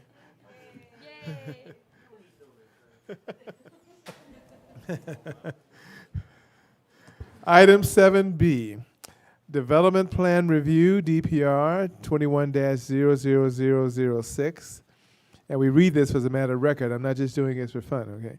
A proposal to construct a 156,094 square foot industrial building on a 6.4 acre site located at 25264 East Nance Street, south of Harley Knox Boulevard and north of Nance Street, generally between Las Palmas and Redlands Avenue within the Paris Valley Commerce Center, Pacific Plan Area. Assessor parcel number 302-100-020-302-100-030 and 031. Applicant Matt Engelhardt, thank you. Proficiency Capital LLC. Requested action, adopt resolution number 22-18, adopting mitigated negative declaration number 2366 and approving development plan review 22-00006 based upon the findings and subject to the conditions of approval. Even though, and I would like to ask at this time, was there any site visits, ex parte communications, anything of that sort? This Commissioner Jimenez drove by the site. Okay. Commissioner Gomez, none to report. This is Commissioner Lopez, none as well. No ex parte communications or no site visit from you? Definitely went by the site. Yes, thank you, Chair Hammond. Appreciate that introduction. Members of the Planning Commission, thank you as well. My name is Matthew Evans. I'm the project planner for this particular project that is before you tonight. This is the Harley Knox Commerce Center. Zoning and vicinity, as you can see, this is located in the Paris Valley Commerce Center specific plan. The zoning for the site is light industrial. As you can see, again, here's the Paris Valley Commerce Center specific plan zoning map. And you can see again, it is located in that light industrial zone designation. This is the north view of the property. So this would be looking from Nance Street north. This is the south view of the property. So this would be looking from Harley Knox south. And unfortunately, I wasn't able to get to east and west views, so you have a southwest view, or excuse me, a southeast view from the property. Again, this would be looking southeast from Harley Knox Boulevard. And the northeast view would be looking from Nance Street. So here's the site plan. As you can, again, this is a 156,094 square feet industrial warehouse building on 6.4 acres. This is a high cube warehouse. It has 2 outdoor shaded amenities for employees that include seating areas, has 54 standard parking stalls, and it has 12.6% landscaping, which is about 35,342 square feet in total. Access to the site, as you can see, truck-only access is located on the northwestern end of the project site, as well as the southwestern end of the project site. And automobile access is located on the northeastern and southeastern access sites, each from Harley Knox Boulevard and Nance Street. As you can see from the site plan, there is decorative pavement at each entrances. The automobile access has raised landscape medians. As you can see, there is landscape provided along both Harley Knox Boulevard and Nance Street. These are the development standards that are applicable to this project. Lot coverage is a 50% maximum. Floor area ratio is 0.75. I'll go back to lot coverage. What is provided is 50%. Floor area ratio 0.75 provided is 45%. Structure height maximum is 50 feet. 45 feet is provided. Setback from Harley Knox Boulevard, a 30-foot setback is required. Based on our formula that you see there, 30.9 feet is provided. The setback from Nance Street is also required to have a 30-foot setback, and 30.3 feet is provided. Landscape minimum, 12% minimum is required, and 12.6% is provided. So as proposed, the project meets all of the development standards within the Paris Valley Commerce Center specific plan. Parking. So the total parking spaces provided here is 54. 53 spaces are required, and how that is broken out into is the first 20,000 square feet is 1,000 square feet per 20,000 square feet, so you have 20 spaces.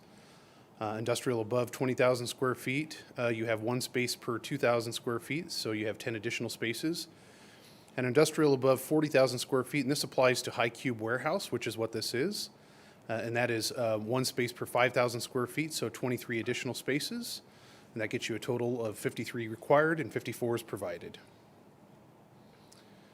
So to the aesthetics and architectural rendering, as you can see, they are proposing a modern industrial warehouse building with not only tilt-up concrete structure, but you have stacked stone above the entrances and a different color stacked stone on the tower elements on the ends.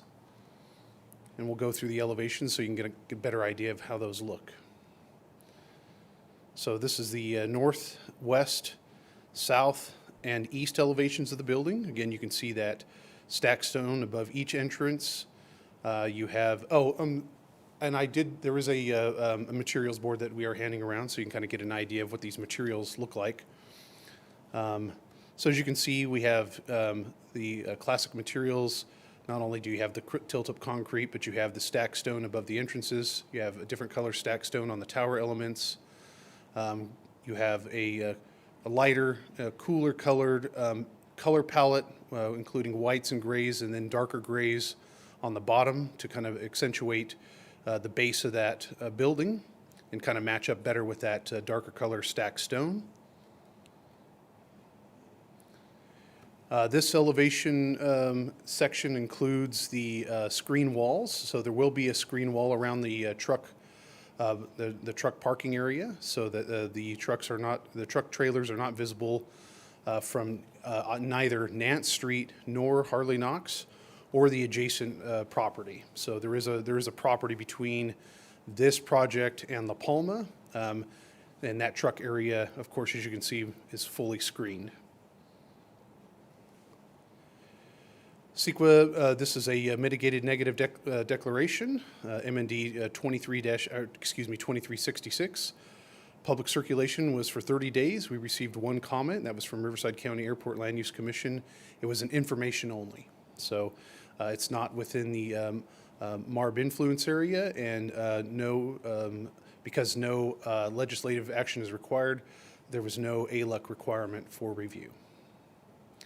Staff recommendation is to adopt resolution number 22-18, adopting mitigative negative declaration number 2366, and approving the development plan review, which is DPR 21-00006, based on the findings and subject to the conditions of approval. Back to the conditions of approval, we do have revised conditions from the engineering department, and John will be handing those out this evening.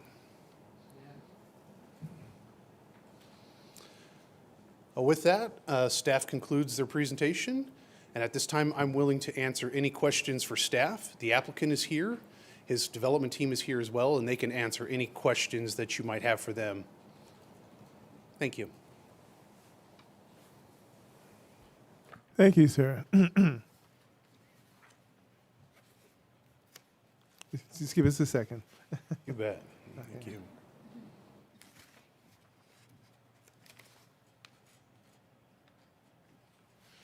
Okay, as we look through this too,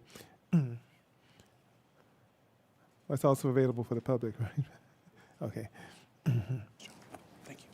Are there any questions at this time for staff concerning this project? I have a question. Commissioner Lopez. This is Commissioner Lopez. I have a question in regards to the west elevation of the property. Is there a resident living on the other side, east of I believe it's Las Palmas? It's another street. Sure, let me get to. So I was looking at some of the aerial photos of it, and some of them look like there's a residential home on that side of that project. So there is a non-conforming single-family home located at that location that you're talking about, which is off of Nance and La Palma.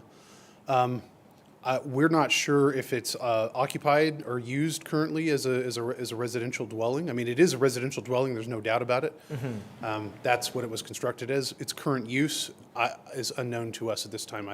We're just not quite sure on that. However, that side of the project site is also the side where the truck court is going. So you will have a 14-foot wall there. You do have landscaping along that frontage. So, noise mitigation, those kind of things have been taken into consideration. The project, that piece of property is also zoned industrial as well. Yeah. So it's assumed that at some point in the future, you would probably get an industrial project there, I would imagine. Do you know if there has been any attempt to contact the owner of that property? I can shed some light on that property. There's an industrial developer on the west side of that site. My understanding is that site has been secured for acquisition, and so that there will be a proposed industrial development on that site. I don't know if they've negotiated when that person would move out, but that is occurring at this time. So nobody's gonna be living there? Not for the long term. Okay. Okay, perfect. And can you reiterate what you were saying about the wall? So there's gonna be a 14-foot wall along the west side of the project? Correct. I'll take you back to the site plan. So to the left, as you can see, there is an entrance, and then that is where the truck court is located. This is the side of the project that's located closest to that existing non-conforming single-family home, and there is a 14-foot tall wall around that truck court. So, and of course, you have a landscape setback that's quite substantial. It's probably about in excess of about 50 feet. I'll let the applicant tell you exactly what that is. So you do have quite a large landscape buffer there, as well as that 14-foot tall wall around the truck court to kind of mitigate noise and to provide aesthetics. All right, thank you. Absolutely. Okay, thank you. This is Commissioner Shively. Kenneth, with that new developer coming into the west side, they're most likely going to be vacating Johnson Street. Yes, that's the plan. Okay.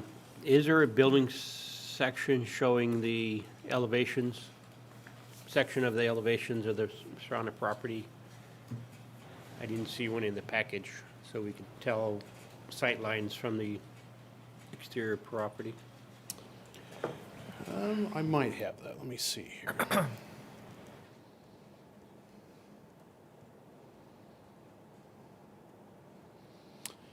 There's your ADA access into the trash enclosure, just so you know.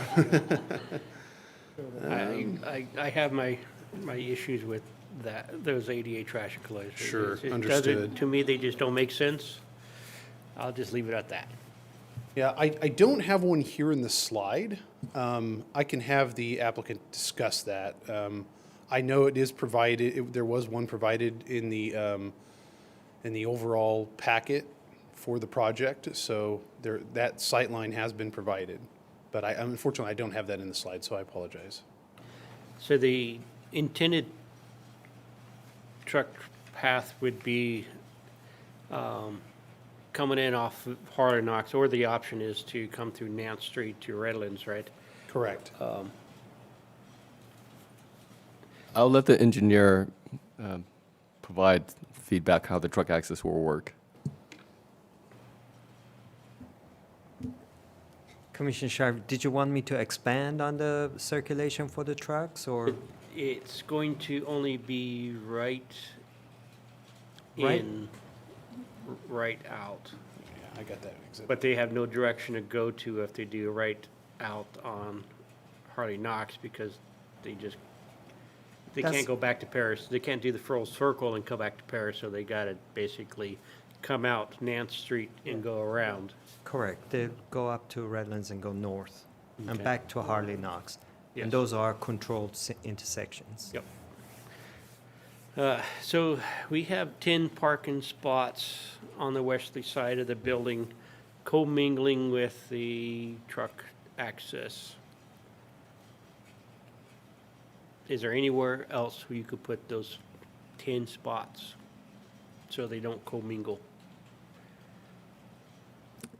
I think in working with the applicant, the explanation was provided to us, and he can clarify further, is like every time you have a truck court, you typically have some parking in terms of just miscellaneous for whether they might be a truck guard shack or it's just some miscellaneous for access to the truck area. And so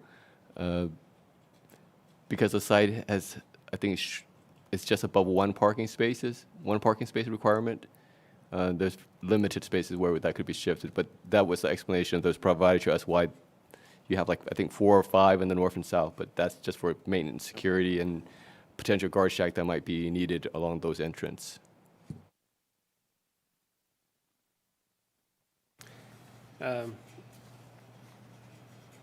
That's all the questions I have for staff at this moment. Commissioner Jimenez? I did have a question about the parking. I understand there's parking for maintenance and stuff like that, but you don't necessarily need 10. And I wanted to go back because the math was not mathing. It still seemed like 53 were required and 53 were provided. I wanted to see where the extra one that we were counting was. So if you go to the slide that had the math for the Yeah. spaces, Yes. so if you take 20, 10, and 23, that's still 53. Yeah, 54 is 54 has been provided. Spaces provided, you have 20, 10, and 23. That's still 53. Still 53. Yeah, Glad we have a teacher on staff. So you have spaces required, spaces provided. So I'm sorry that the math doesn't line up. I have counted, there are 54 spaces, so sorry about the math not working out. Yes. Yes, that should say 24 spaces, not 23. Under Okay. provided, yes. Also, in looking at the landscaping, I was looking at the shrubs and plants. Were you able to identify any other areas where we could have increased the landscaping or trellises, something? Just because 12 is required, 12.6 is what they're providing, and it just does not seem like enough for that many trucks. Like, I don't feel like the amount of trees and greenery is gonna help dilute some of those gases that are gonna be coming out of the location. Sure, understood. Well, the only thing that I would mention is that this does abut an existing development that's to the east, and they have landscaping along that edge as well. So, I mean, between those two, you do have a fairly decent green space buffer that's kind of provided between the two buildings. But as you can see, yeah, here they're not a lot of maximizing space. the site with building and that truck courtyard and the required parking. And I do So- appreciate the extra strip on the far side that, essentially is not needed because that's just for parking, and the only people seeing that landscaping are the people driving through, technically. Yeah. I just want to see if there was any other places you had identified as possibly having a little more. And I did have a question on the conditions of approval. I don't know if it's necessary or not, but under number 28, it just said that there was the 2 outdoor amenities, and then in number 35, we had the indoor. So I don't know if the indoor amenity needed to be included with the employee amenities. So the site plan identifies a future indoor amenity. We just noted that in there is all. Unfortunately, this one doesn't show it. The original site plan does show a future indoor. It's not a requirement for the size of building, but they did show it, so we noted that in there. That's why it's noted in there. Okay, but it doesn't need to be together in both areas under the employee amenities and again in 35? Correct, yeah. There's no requirement for an indoor amenity. They just showed it as potential future indoor amenity. Okay. There is a requirement, however, for an additional recreational amenity, and I did note that in there, such as bocce ball or something similar to that, yes. And that is a condition of approval. I just want to make note, there is a requirement for one indoor amenity, so we can put the condition in there if it's not in there. Yeah, well, it's in number 35, but Okay. it's I believe not it's in in there, number yeah. 28, where it says employee amenities. It only lists the outside ones. So it is listed after, but I would like for it to also be listed on number 28 as employees amenities, just to make sure it's there. Sure, noted. Thank you. Okay, we can just iterate the condition and do a cross out number 35 and And put it under. put it 28. under, I think you said Yeah, because I think it was under 28. building or something like that. Yeah. That's fine. And would you be able to show me or show us the traffic flow for trucks when leaving the location? Where would they have to travel in order to get back to Hartley Knox? Yeah, you got it. So from this slide, as you can see, this is the turning radius. So turning into and out of the site off of Harley Knox from the truck court. Those leaving would use essentially just Harley Knox Boulevard to the I-215. Conversely, the trucks leaving off of Nance could also utilize Redlands Avenue. As you can see here, Redlands Avenue is a truck route. And so those trucks would make a left-hand turn and then a left-hand turn again onto Harley Knox. Perfect. And even if they chose to travel south, they could take Morgan Street. Correct. Yep. And just to clarify, that northern entrance off of Hartley Knox, is that going to be right in only, or is that Yes. right and left, right? No. So go ahead. John can answer that. Yeah, the track access from Harley Knox be right in only, Okay. and a left out on Nance.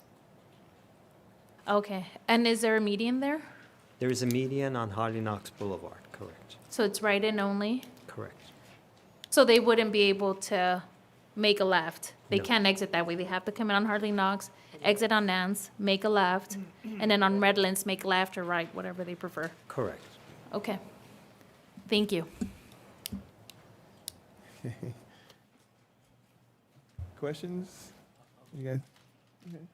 Just to piggyback off of what Commissioner Jimenez said, in regards to landscaping, has there been consideration of adding trees along the west side of the building?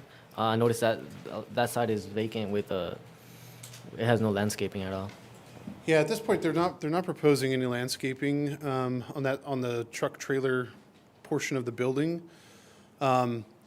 Again, you have an industrial site located just to the west of that, so in theory, you could have, another truck court in there backing up to this one. Obviously, we don't have design for that, but they're not proposing any landscaping along that area. Just rather than having landscaping, just having that wall there. Would it be possible to do on the outside of the wall? If they shortened the distance of that truck court yard area, it's certainly a possibility.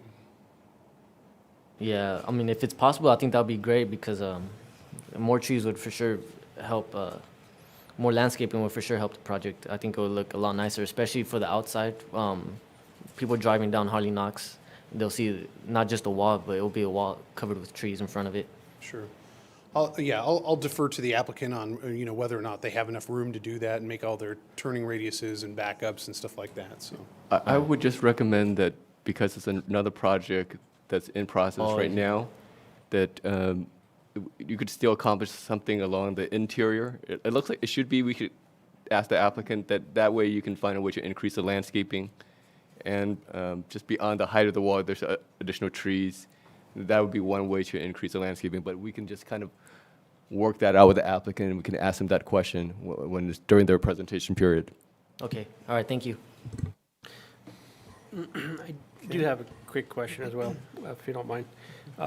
So this lot is 6.4 acres. Yes. Was there any loss of acreage, or was it a larger lot beforehand, and it was reduced due to its street improvements or anything else like that? I'm not aware. I would have to defer to the applicant on that one. Yeah, I'm just trying to do a little bit of math. Maybe I'm incorrect here, but 6.4 acres is 278,000 square feet, and 50% coverage is would be 312,000 square feet.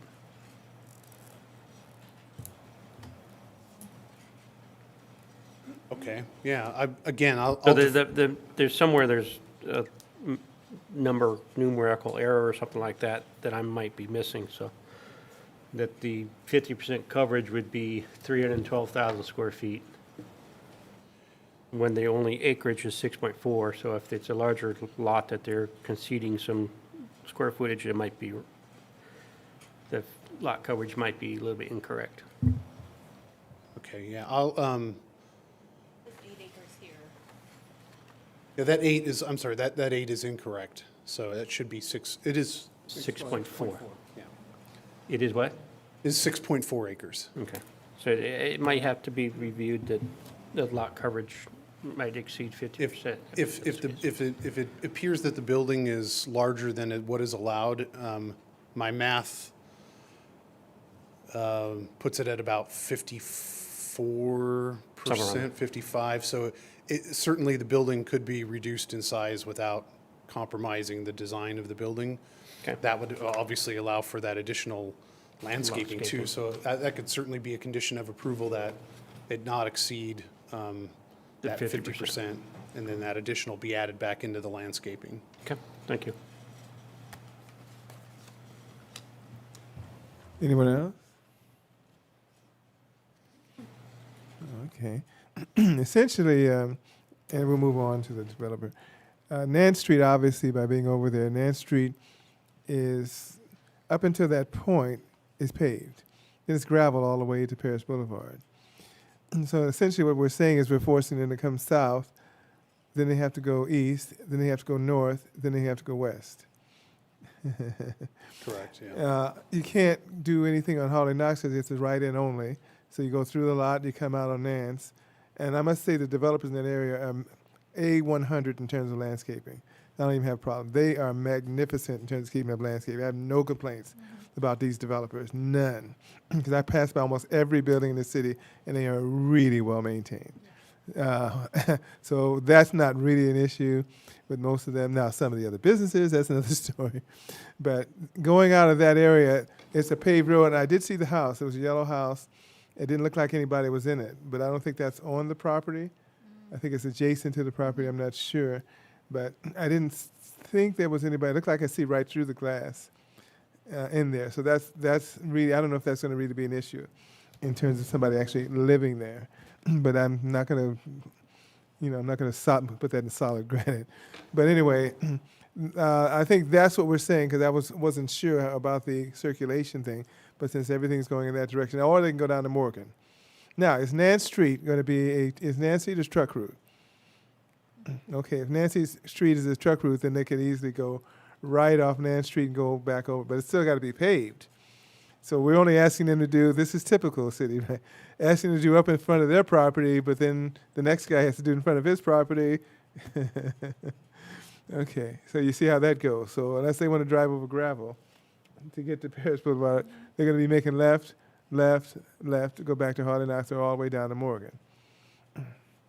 Now, 154,000 square feet, I don't know if we're talking, I guess we're still talking the big rigs. Yeah. And something like that. So you can't make a U-turn if you go right on Harley Knox. You can't make, I did because I'm in a passenger vehicle. Right there at Redlands, you make a U-turn and you can go back on. You can't do that if you're a truck, obviously. And you ends at the channel, whatever they call that channel up there. So you can't do anything north of there. So you have no choice but to go around, okay? It's a lot of driving for trucks, but hopefully that street, Nance, ultimately gets done to its ultimate pavement at the time, but that depends on other development. But other than that, I don't really have any issues. I think that was a question about the circulation, and that, I think if it's an adjacent property, you're not gonna get a whole lot of landscaping between another courtyard. That's just not, in front of the wall on their property, you could put trees, and you could put things. This is way off Paris Boulevard too, you have to remember. But one of the things is, I think if you had in front of that wall maybe 2 feet, if you wanted to put planters like that, which is kind of standard in the city, then you have the trucks parked in front of that. That's another issue. On the other side, that other developers on the other side, and you're lucky you don't have wrought iron, really, which normally the case. Just put a wrought iron cheaper. I know the way you guys think, okay? 20 years of this, I know the way you think. Okay, save money, don't have to pay for it. But anyway, that's it for me. Thank you. Go ahead. The sidewalks, they're already built, right? On both sides, on Harley Knox and Nance? No, actually, on Harley Knox Boulevard, we're asking for a multi-use path, which is a wider sidewalk, so that we want to eventually have bikes off the roadway. Right now, there's a Class 2 bike lane. Okay, good. And are we gonna have those buffers? Remember, we like those Correct. buffers. There's a cross-section. There'd be a landscape buffer where streetlights would go, and then you'll have your multi-use path, and then more landscaping, and then it'd be the property landscaping or setback. Okay, perfect. So we can extend it and ask our. Eventually, otherwise- once we have multi-use path along Harley Knox Boulevard, we remove the Class 2 bike lane, so we'll have bicycles off the roadway. Oh, I Yeah. like that. Okay. And on Nance Street, there's already, Nance Street is not our bike route, so there's no actually. but for sidewalks, I'm thinking about There buffer will still. be, there will be sidewalk and streetlights along Nance, correct? And are we still gonna have the buffer in between the walkway and the street? No, our designation is, the sidewalk is at curb, not at property line. Okay. Okay. That's a standard for a collector. For That's collector, what right. that road is, yeah. Okay, thank you. Okay. Further questions? Thank you at this time. Yep. Matt. And if the developer or applicant would like to make a presentation at this time, please state your full name and spell your last name for us. Good evening, Chair Hammond and Planning Commission. My name is Matt Engelhard, spelled Englhard. We appreciate your time this evening and your attention to this project. We've been working on it for some time. Staff and city management have been great as we've gone through this process. I don't have much in the way of presentation-wise. I think Matthew did a wonderful job. I can answer some of your questions that came up in your questioning. And then if you have anything further, I also brought my civil engineer, my air quality consultant, architect, and our CEQA consultants on Zoom right now too, if you have any further questions. We were initially looking at coming before Planning Commission back in May for the meeting that we didn't have a quorum. So since then, we've actually started on our construction drawings on an at-risk basis. We were able to actually add a landscape strip into the truck court. So we do have that actually on the west side of the property now. And that's in our construction drawings already. The property to the west of us, just to put a finer point on that, it's not under contract. It's actually owned by another industrial developer with plans to do an industrial project on that site. So while that residential structure is there, it won't be in the near term, basically. In terms of the site coverage, that also includes mezzanine.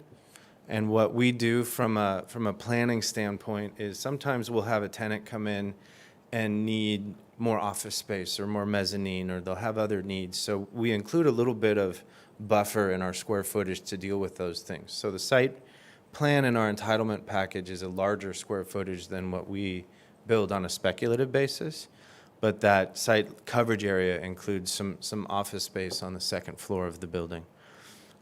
So we've really tried to hear the desires of the city. We feel the building is very attractive for the community. We do have the amenities that have been requested both inside and outside of the building. I think that hit all your questions. Yeah, was there anything else? Truck driving is, as we indicated, right in Harley, left out Nance. The way Nance is being built, the exit out, there's not radius for a truck to turn right out of Nance, so it's going to be forced to turn left, and that will be the flow, which works from a truck perspective. I think with that, if you all have any other questions, I'm here to answer anything. Otherwise, we very much appreciate your time this evening, and we look forward to a successful project in your city. Okay. Are there any questions for the developer? Question. My question is in regards to the west side of the building. You said you included a strip of landscaping. Yes. What exactly does that look like? It's a 2-foot strip inside the wall, and we've got shrubbery in there to offset, to add some greenery. But that's not included in these plans that we're looking at? It's not in the entitlement package. It's in the construction drawings, which we've submitted. So if we want to add, some language that we need to have some landscaping And, there, that's okay. Do you know what the percentage of the landscaping is after including that? I'm not that good at math. Do you know, Joseph? He may have. That's our architect. He may have it.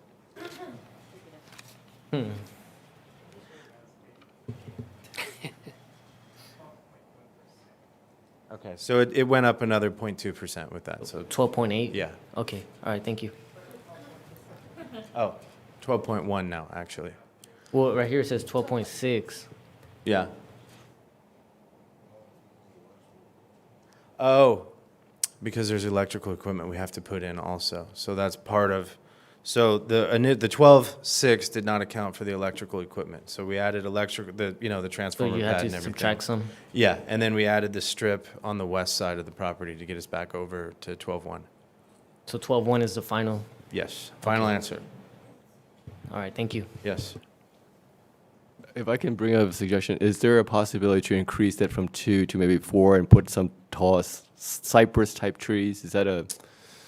The problem with that is what that'll start to do is impede the truck movement in the truck court, and we manage our properties as well. I think you mentioned that they look attractive, these things, and what ends up happening when we do that is those trees will start to get hit and damaged, and it just turns into an ongoing maintenance kind of issue, and it would really restrict movement in the truck court. So I'm not sure that's feasible.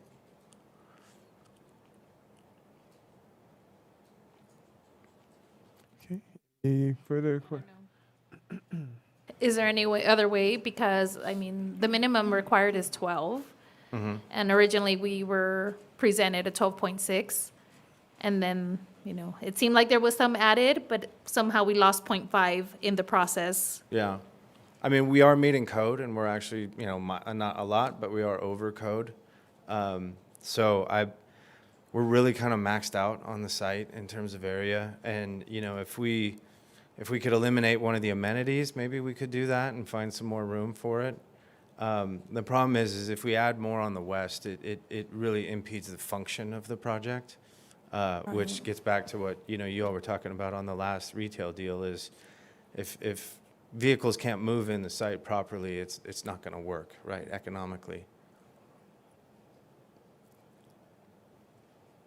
I don't know, adding planters somewhere along the way. I see there's only a couple of trees on that east side towards the building. There's what looks like 5-6 trees, a little bit of shrubbery. Planters, maybe something. Yeah, we have them above and below the truck court as well with some trees, and we've got them, in that little drive area there, and we've got them in, no trees, but we've got shrubs in that area on the west side of the site. So we really have kind of squeezed into this, and so there's just not a lot more room there, and we are meeting code with what we have. Yeah, but we don't just do meeting code here. So I don't know, I guess just trying to see once you get like the actual layout, the everything, just seeing if there's any more you can add, even if it's just tiny little things, just to kind of bring it more. My main concern is air quality and purification. My husband's a big rig driver, so I know about the trees are hitting them. They mess up the sleepers. They mess up the trailers. But I also know how much exhaust there is, especially when they haven't slept. They're idling for a bit. So anything just to kind of like clean the air. So any space, once everything's said and done, if you can add just a little bit more, that would be appreciated. We'll look into that. We'll put some effort into it, yes. Okay, thank you. I'd like to piggyback on that and for the applicant. We appreciate if you can work with staff, if you can go over examples of the other buildings that we have been praising up here that are already developed in that area. And coming close to that as an example is what we're looking for. So if you can work with staff, you said you would, but I just wanted to, confirm that, we're on board with the Planning Commission is definitely on board with looking forward to that. Meeting code is wonderful, but it's just a standard, it's a guideline. And if our developers can go over that, that's what we're looking for. So thank you. Understood. Anyone else? I have a question. I forgot to ask previously, is this project including EV charging stations? Charging, no. Parking stalls, yes. Or, do we have charging? Okay, so we do have it EV ready, so we'll have conduit out there, and we'll have it, specific spots for it, meeting CalGreen code. Typically, that's kind of a tenant-driven thing, and they'll typically install that, so it'll be ready for it, but, currently it's not in the plan at this point. And it'll be ready for how many stations? 7. Okay. All right, thank you. Okay. Well, thank you very much. Thank you for your time this evening. You're welcome. At this time, we open it up for public comment on this agenda item and this agenda item only. So, IT, if you're still awake, is anyone on the Zoom by any chance? No, sir. Okay. And anyone from the audience out there? Okay, seeing none, they didn't run up front, so seeing none, we close the public hearing actually, and move to the commissioners' discussions on this particular topic. And anyone can start. I do appreciate the design of the architecture. I believe the architect went above and beyond with this design. I love the modern look of it. And I do like the inclusion of the ready for EV stations, but I would have appreciated actual stations just to go above and beyond, and also the landscaping. I would love to add more landscaping. I feel like maybe we could add it as a condition of approval. Landscaping could make a huge difference to it. I think and it will add to the beauty of the building as well. That's it. I would like to add nothing else. Okay. Thank you, Commissioner Gomez. Yes, I do appreciate the building. It's a very nice building as well. You can tell that there was attention to detail, even with the siding of the building. I'm not sure what it's called, but the way the windows go up, up and down, and it matches. And I like the color scheme as well. We do appreciate it when the developers definitely go over the recommended requirements, especially for landscaping. We have a small city. We have a lot of industrial projects. So we're definitely concerned with that. We have truck routes, and we have a lot of diesel traffic. Hopefully soon we'll get those electrical trucks that are being worked on, but that's further down the line. But as of now, that is the concern. So having some kind of offset with that would be greatly appreciated. And there's so many examples with previous developers as well, and that's the reason why we know that it can be done to a certain extent. Maybe with the numbers being recalculated, knowing that the math wasn't mathing, we can look into it being over and adding landscape to this beautiful architectural work. Thank you.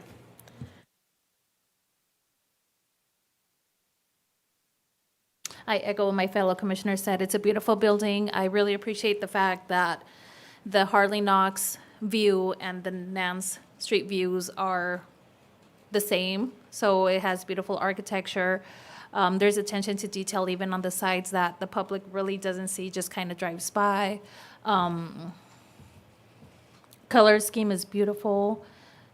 You know, and I'm with you, you know, we have a bare minimum requirement. That doesn't necessarily mean it's like, you know, if you just need a D to pass a class, you don't go for a 60.1, you kind of still try to do your best, even with those minimum requirements, especially because we do have so much truck traffic in our community. We have to have these kind of buildings because of where our city's located and all those limitations. So we try to make the best of the limitations. We try to make them as enhanced as we can.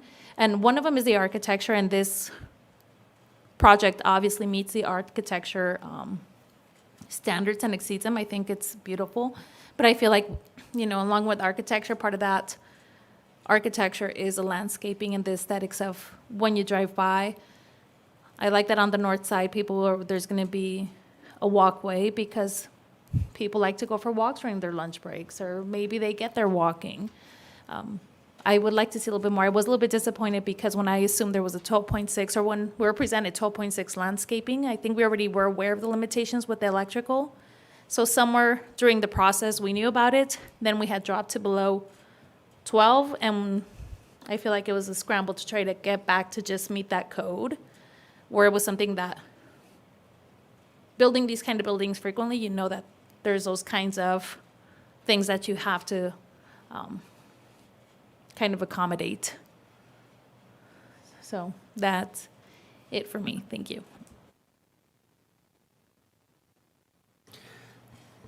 I do very much like the articulation of the building and the colors, and the two different colors of stones are really complementary to each other, along with the other colors of the building. So I commend the architect on that work he's done there. So it's very well put together and thought of. I do hope that the landscaping in this picture is actually as abundant as what the actual plan is. We're somewhat lacking in details in the site plan and some of the landscaping for this package for us to review. I do highly encourage the staff review the square footage of the building and then the FAR of the building, if there is mezzanine in here too, which two different terms, two different definitions between lot coverage and FAR. So I wish that the staff would do that. Other than that, I don't have any issues with the building. Yes, we've put you through the scrutiny for tonight. We're going to put you through a little bit more. And one thing I like about this commission, we're very detailed. And I've seen a lot of them, they're just not. But we're not going to rubber stamp stuff. We're really going to go through it because we respect every developer. One thing I'll say, and this is a tribute to the Planning Commission, and only after 20 years, the standards are raised, so you see the continuity of buildings. You see, this design would never have been here 15 years ago. There's white buildings that are not acceptable. This is coming to the top level. So the glass, this is one of the best designs we've seen, period. And when you start seeing this, you start saying we're having an impact. And it's not just to beat up on developers. When you start looking at this, you say we're proud of it. We have to balance that because we have a lot of warehouses. So it's put on us, okay, we have an airport, we have all that. So the other side of that, what we can do is push aesthetics. We can push landscaping. That's why we do it. We can't stop them because there's a zone for that. So what we can do is spend time with the things that will make it look good. This is way away from Paris Boulevard. So hopefully as this gets developed, and who knows what the next one next to it, they're going to have to have some continuity with this building and the next one. As you get closer to Paris Boulevard, we get even tougher because that's your visual. If you just look at this, and I'm just going to say this for your benefit, and remember this for the record. You look at this picture here, do it this way. That's the answer. Just do it this way. Really. That's without all the site, you don't need all this other. You look at this, you do it that way. That alone, you stand there and you look at that. If you just do that alone, that project, just as it looks there, with the trees that don't overdo it, You don't want trees that are going on the street, just enough to give it some look and a variance. You can have Mexican bushes. You have some of the other ones you mentioned earlier that grow in all 12 months a year. Yes. I got one that's 12 months. I don't know how it does it. Drought resistant. Some of those things, that's what we're talking about. So you don't have to necessarily have trees, but you can put those, that kind of landscaping, very cheap, up against walls, and then you have something that looks nice. But you want to be something for the area, too. So we don't want to put something to die in 2 minutes. That's what we mean. So now hopefully you're getting a better understanding. We're not just saying just put it out there because we want to look like Temecula. It's not going to look like that. But if we're going to do this and we're going to have all these projects, then we need to have landscaping. Most of them, in fact, 99% of the ones that I've seen, I drive around a lot because I'm retired. I have not yet seen a bad one. Okay. I mean, even the ones we approved 15 years ago, they still basically, and they do have some pine trees along Redlands on the other side of that building. Think about pine trees. Okay. So those are things that are getting outside the box. Those things will enhance as well. So I think it's good. We got others. I think I've gone through it. I think they've gone through the issues about amenities. I'm fine. So that's enough for me tonight. Unless someone else has anything else, I'm done. And thank you. Okay. Okay. At this time,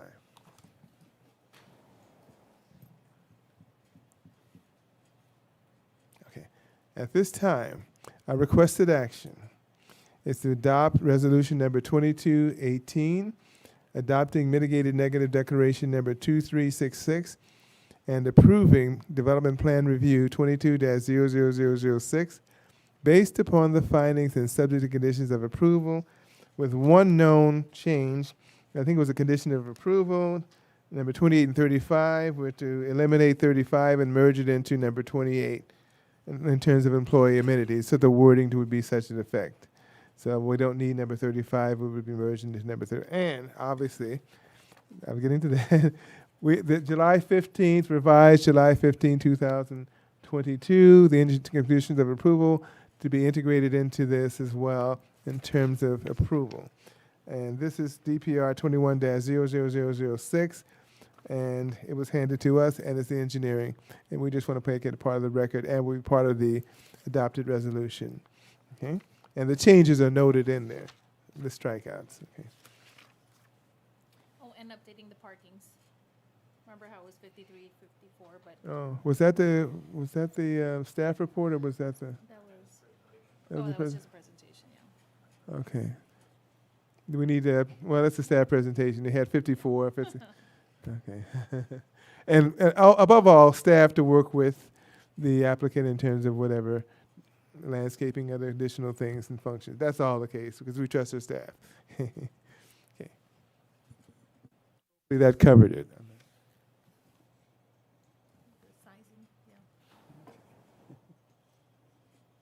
Oh. Yeah, there we go. Now, with that said, and hopefully I don't have to repeat it, is there a motion?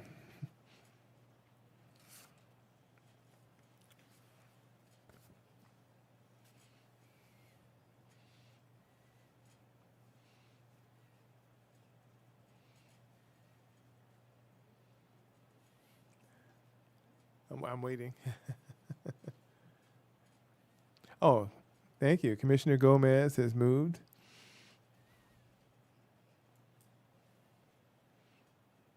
We're waiting, guys. Vice Chairman Shively has seconded. Okay. And technically, we really can't do it.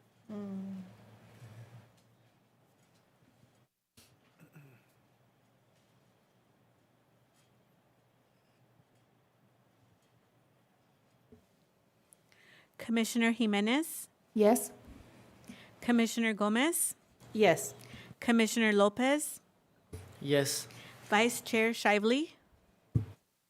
Yes. Chair Hammond. Yes.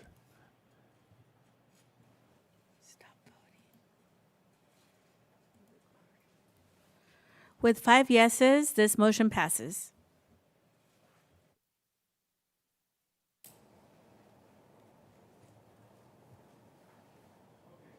Quickly, we'll move on to item 7C. Thank you very much. Thank you very much. Scoping meeting for an environmental impact report associated with specific plan amendment 22-05047, development plan review 22-00006, conditional use permit 22-05180, and tentative parcel map 22-05048. A proposal to amend the Paris Valley Commerce Center specific plan to change the zoning designation of 36.3 acres of a 45.7 acre site located at the southeast corner of Paris Boulevard and Perry Street, with frontage on Ramona Expressway from commercial to light industrial to facilitate the construction of a 774,419 square foot warehouse building. A DPR for the entire 45.7 acre site for the aforementioned warehouse building and 2 commercial developments totaling 9.4 acres. A CUP for the proposed drive-through facilities associated with the commercial development, and a TPM to combine parcels for the warehouse development and create new parcels for the associated commercial properties. Applicant OLC Development, CEO Mike Nagar, and Associates requested action, here's the key, conduct a scoping meeting to review, discuss, and provide comments regarding the proposed project for the preparation of an environmental impact report. Key, this is a scoping meeting. Okay. Thank you. And once again, Matthew, more punishment. Huh? Yes. Thank you, Chair Hammond and members of the Planning Commission. Yes, this is an EIR scoping meeting. This is a public meeting, but no action is required by the Planning Commission at this time. Oh, so I apologize. That is my fault. That's late in the night. Are there any ex parte communication, any site visits? Yeah, I'm almost, thank you. Well, come on, 2 hours, 2.5 hours. Okay. This being a scoping meeting and no action taking, is it required for me to recuse myself with? Yes. Okay. All right, I will recuse myself. Thank you. Vice Chair Shively, just to clarify for the record, you have a conflict of interest in this project. That's correct. I got a conflict of interest. There's an adjacent piece of parcel that I have a client on it.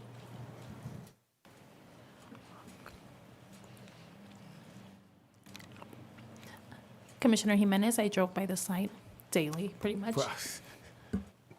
Commissioner Gomez, I also drive by the site on a daily, almost daily basis. Commissioner Lopez, I also drive by the site. I drove by, went on the site, got out the car, looked at the site, watched the car traffic at the Starbucks, complained about trucks parked over there, but I'll leave that alone today. Yes, code enforcement, hint, hint. But yes. Thank you. Again, this is a scoping meeting. So the purpose is to provide a general description of the proposed project, outline the environmental issues that will be addressed in the EAR based on a project review, provide an opportunity for local agencies and the public to comment on the scope and content of the draft EIR. The scoping session, again, is a public hearing. However, there's no required action. There's no required action at this time for the proposed project. So here is an aerial view of the project site.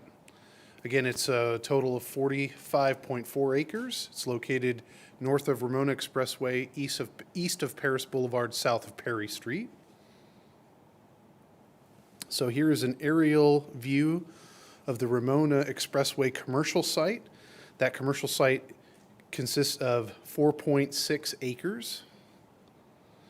This is an aerial view of the Paris Boulevard commercial site. This site consists of 4.8 acres. And what I don't have in there, and my apologies, is I don't have a overall, but the remaining of that would be the that 34-acre project site for the industrial. So this is the project location and zoning. As you can see from these two exhibits I have here, the project site within the Paris Valley Commerce Specific Plan is zoned commercial in its entirety. So as you can see, this is how the proposed zoning would work. Proposed zoning keeps commercial zoning along Ramona Expressway and Paris Boulevard frontages. Industrial zoning would be in the interior of the site and is consistent with neighboring zoning to the north, which is the Amazon warehouse. As you can see, that is also shown as existing light industrial.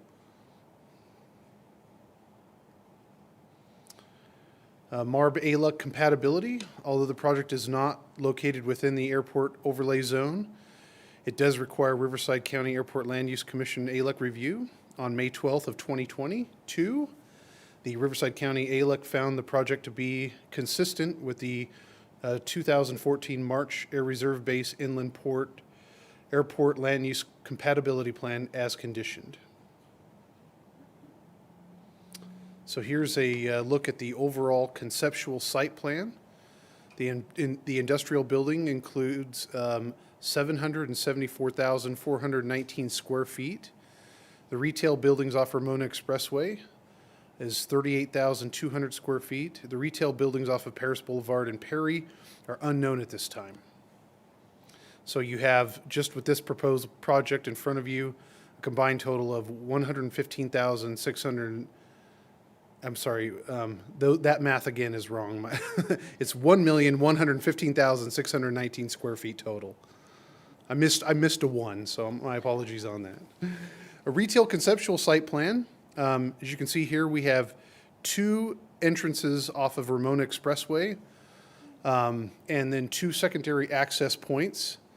The proposal is to have a shared driveway with the property to the north, so that you would have access to a future project to the north, as well as two access points to vacant land that's to the west. We have four retail buildings totaling 38,200 square feet, 158 parking stalls as shown on the site plan. This is just a 3D rendering of that same commercial site plan. So you have some conceptual elevations for the retail portion of the project. And then this is the inspiration of the architectural style that the applicant is kind of going for. So conceptual industrial site plan. Passenger vehicles would access the site from Paris Boulevard, and truck access would be from Perry Street. As you'll notice, there's also parking provided on the eastern portion of the building. And so it is our assumption that passenger vehicles would also be utilizing that driveway that's located to the northeast. So that would be a driveway used for both truck and vehicle access as proposed. Conceptual elevations, so this is the east elevation.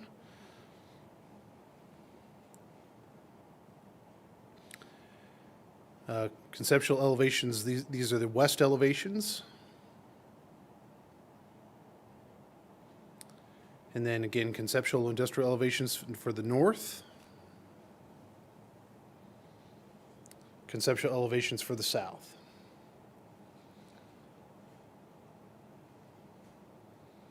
So now we'll go to the CEQA process. The applicant's CEQA consultant, Mr. David Cook, is available via Zoom to take the presentation from here, and I'll be assisting him with the promptings. David, are you there?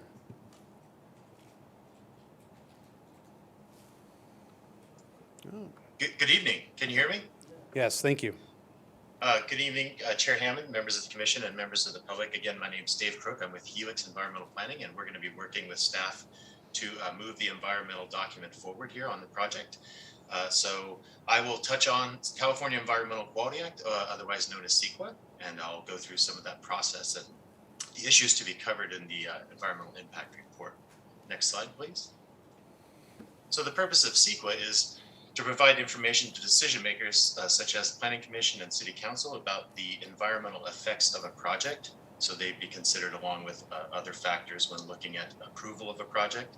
And the main function being to disclose potential environmental impacts of a development project, but also to identify ways to avoid or minimize significant environmental effects of the project. And typically that's through mitigation measures or project alternatives in the case of an EIR.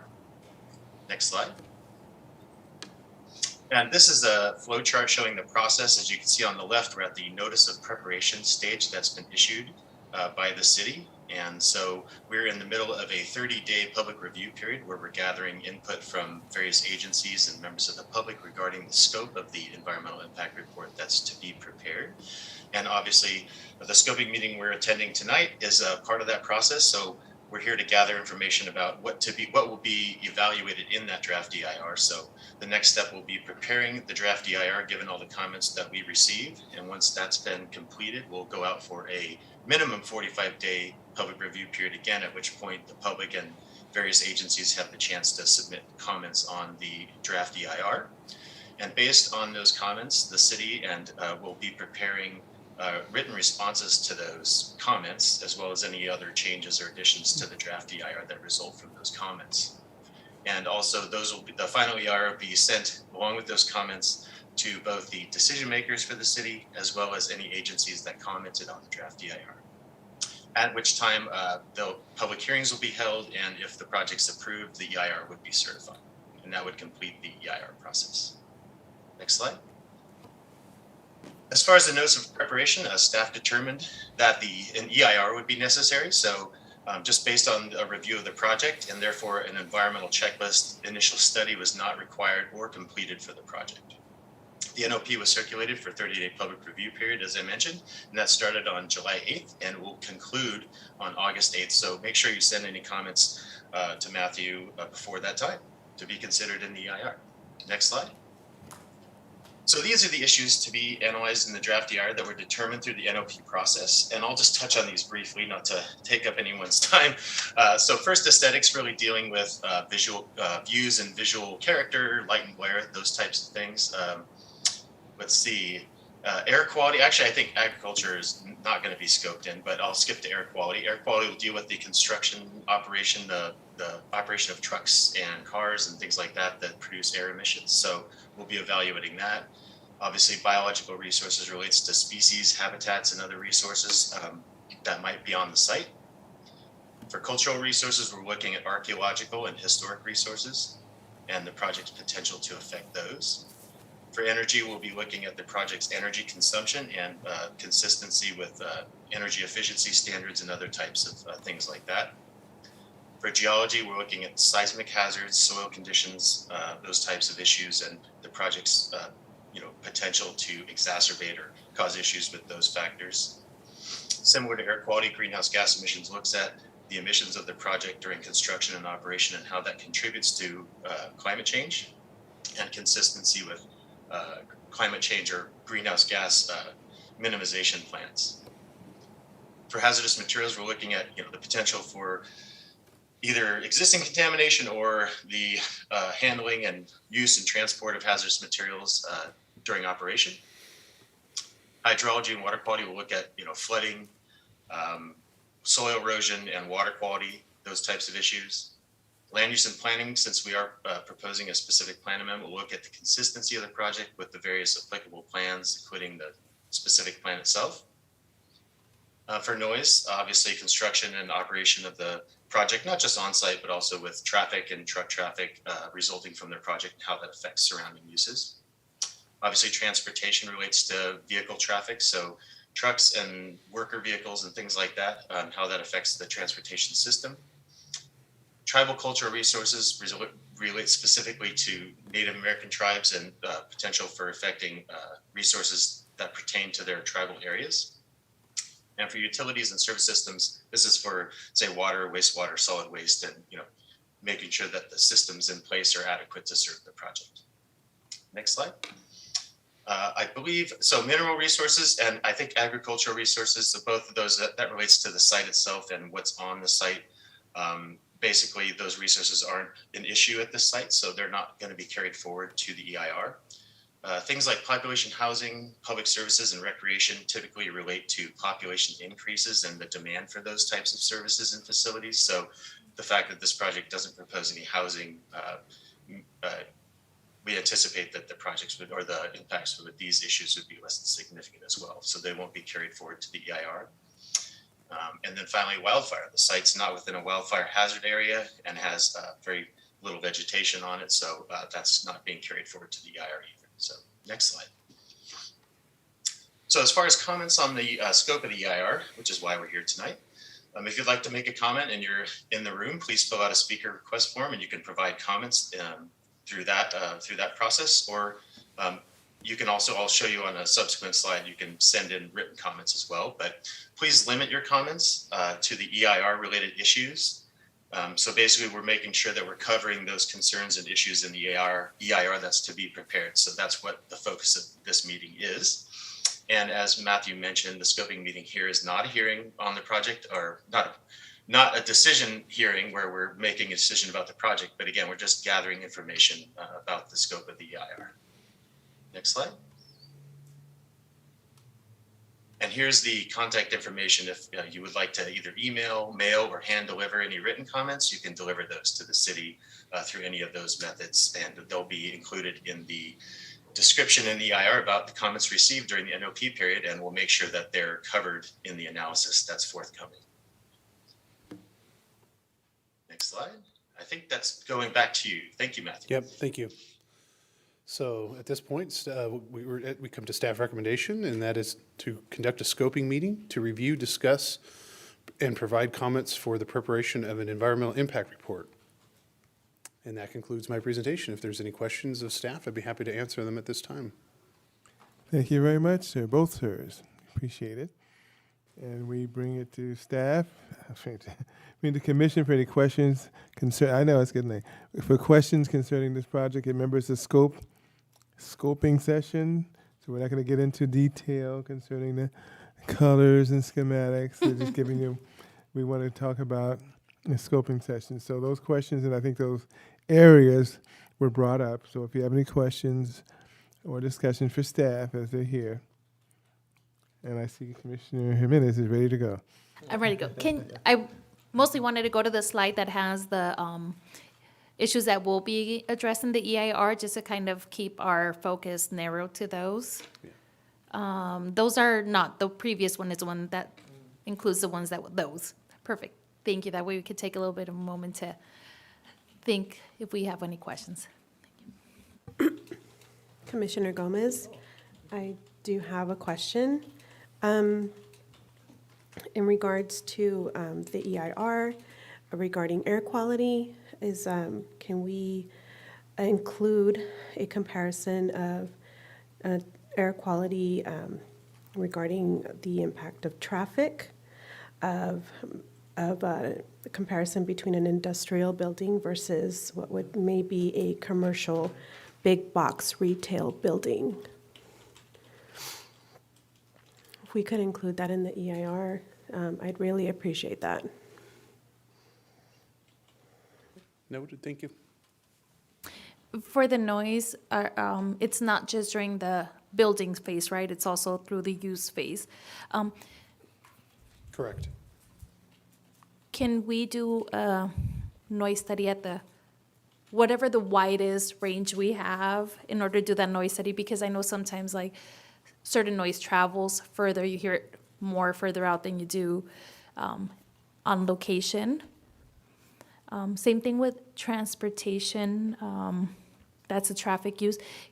Would it be possible to do, and I don't know how hard this is, multiple checks when we have high traffic areas and not just, maybe a Tuesday afternoon when the kids are in school and everybody's at work, but I don't know how they do the transportation studies, but like different checkpoints for like the busy areas and busy times.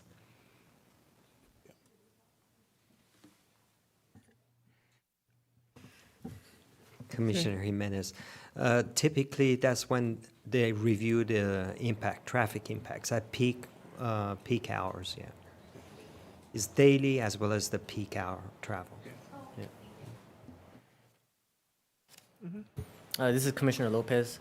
Since this project is not under the flight path, is it possible to see if this project can include its own clean energy, provide its own clean energy with solar panels? Certainly something you can bring up to the applicant.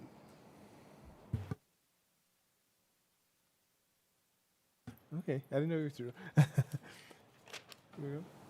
Okay, here's how I'm gonna go. Would you clarify a little bit more about what we would be looking at or focusing on when we look at energy? Sure, sure. Well, the energy section really will look at the consumption of energy for the project, both in terms of short-term construction and in terms of long-term operation, both. That considers not only things like on-site energy use, like for, lighting and heating and, HVAC and things like that, but also the transportation energy. And not even that, we go even further and look at, what does the energy cost to bring water to the site? So a lot of our water, as you know, is imported. So part of that analysis usually looks at kind of the project as a whole. So not only what the consumption would be relative to kind of the overall supply capacities involved in terms of, say, electricity, natural gas, but also transportation fuels. And then again, looking at those indirect impacts as well. And the second part of the analysis would look at how the project complies with energy efficiency standards and meeting or exceeding those, and how you comply with those regulations, essentially. So that's kind of the scope of that analysis.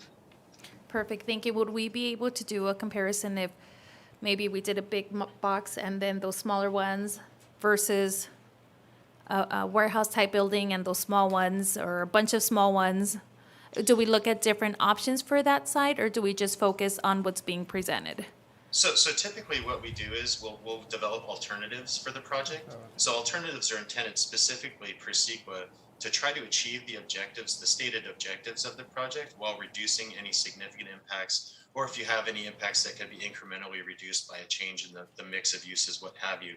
So if it turns out, and we won't really know that till we go through this analysis, obviously we haven't started yet, but once we have an idea about, say, from an energy perspective, I think you mentioned, someone mentioned air quality as well. So if we're looking at an air quality impact, then we would explore those other options for different, either reduced project or different types of projects. That could be something that we look at in terms of, say, the base zoning, and irrespective of, say, not including an amendment to the specific plan, but looking at if you just propose an alternative where you could build out, say, a maximum project just in commercial, like you're suggesting, and seeing, then we would look at that and we do the comparison and see how those impacts shake out based on what's on the site. So yeah, that's something that we can look at, and obviously the specifics of that will be kind of developed later in the process, but definitely we'll take note of that, and it's something we'll keep in mind. Thank you. And same thing for the greenhouse gas emissions of having a warehouse with diesel trucks running possibly idle versus if it's a commercial location, retail locations where cars get their park, go Sure, inside no, the and location. and for any of those alternatives that we look at, we would do all the same issues that are being covered for the main For all of project. Yeah, so you'd see a side by side, typically it's a table, and you'd see a table with, here's the project impacts, and here's the impacts of each of those alternatives, and usually it's less or greater, and so it's more qualitative. But in the discussion, we would usually have some numbers showing how that was calculated and why it's less or more, or what have you. When we look at transportation, do we focus on a certain radius? I'm thinking about it's close to the freeway, or do we just focus on transportation on site? What is the radius that we look at?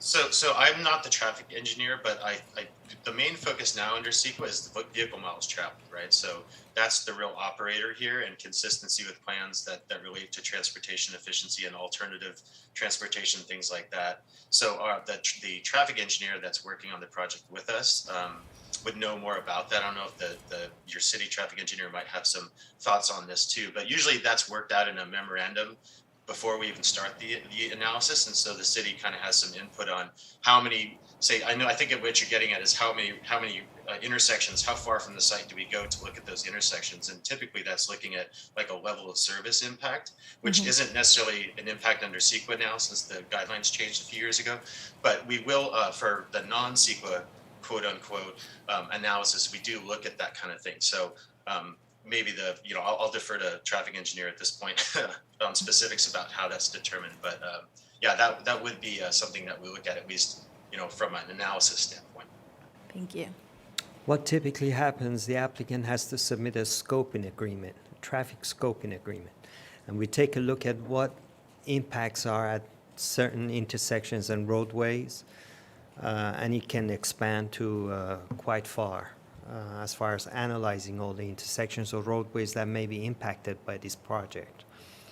So they do a preliminary take, and they submit a scoping agreement, which we would review, and city has a consultant traffic engineer who will review the agreement, and we communicate and make sure that everything is being addressed and analyzed.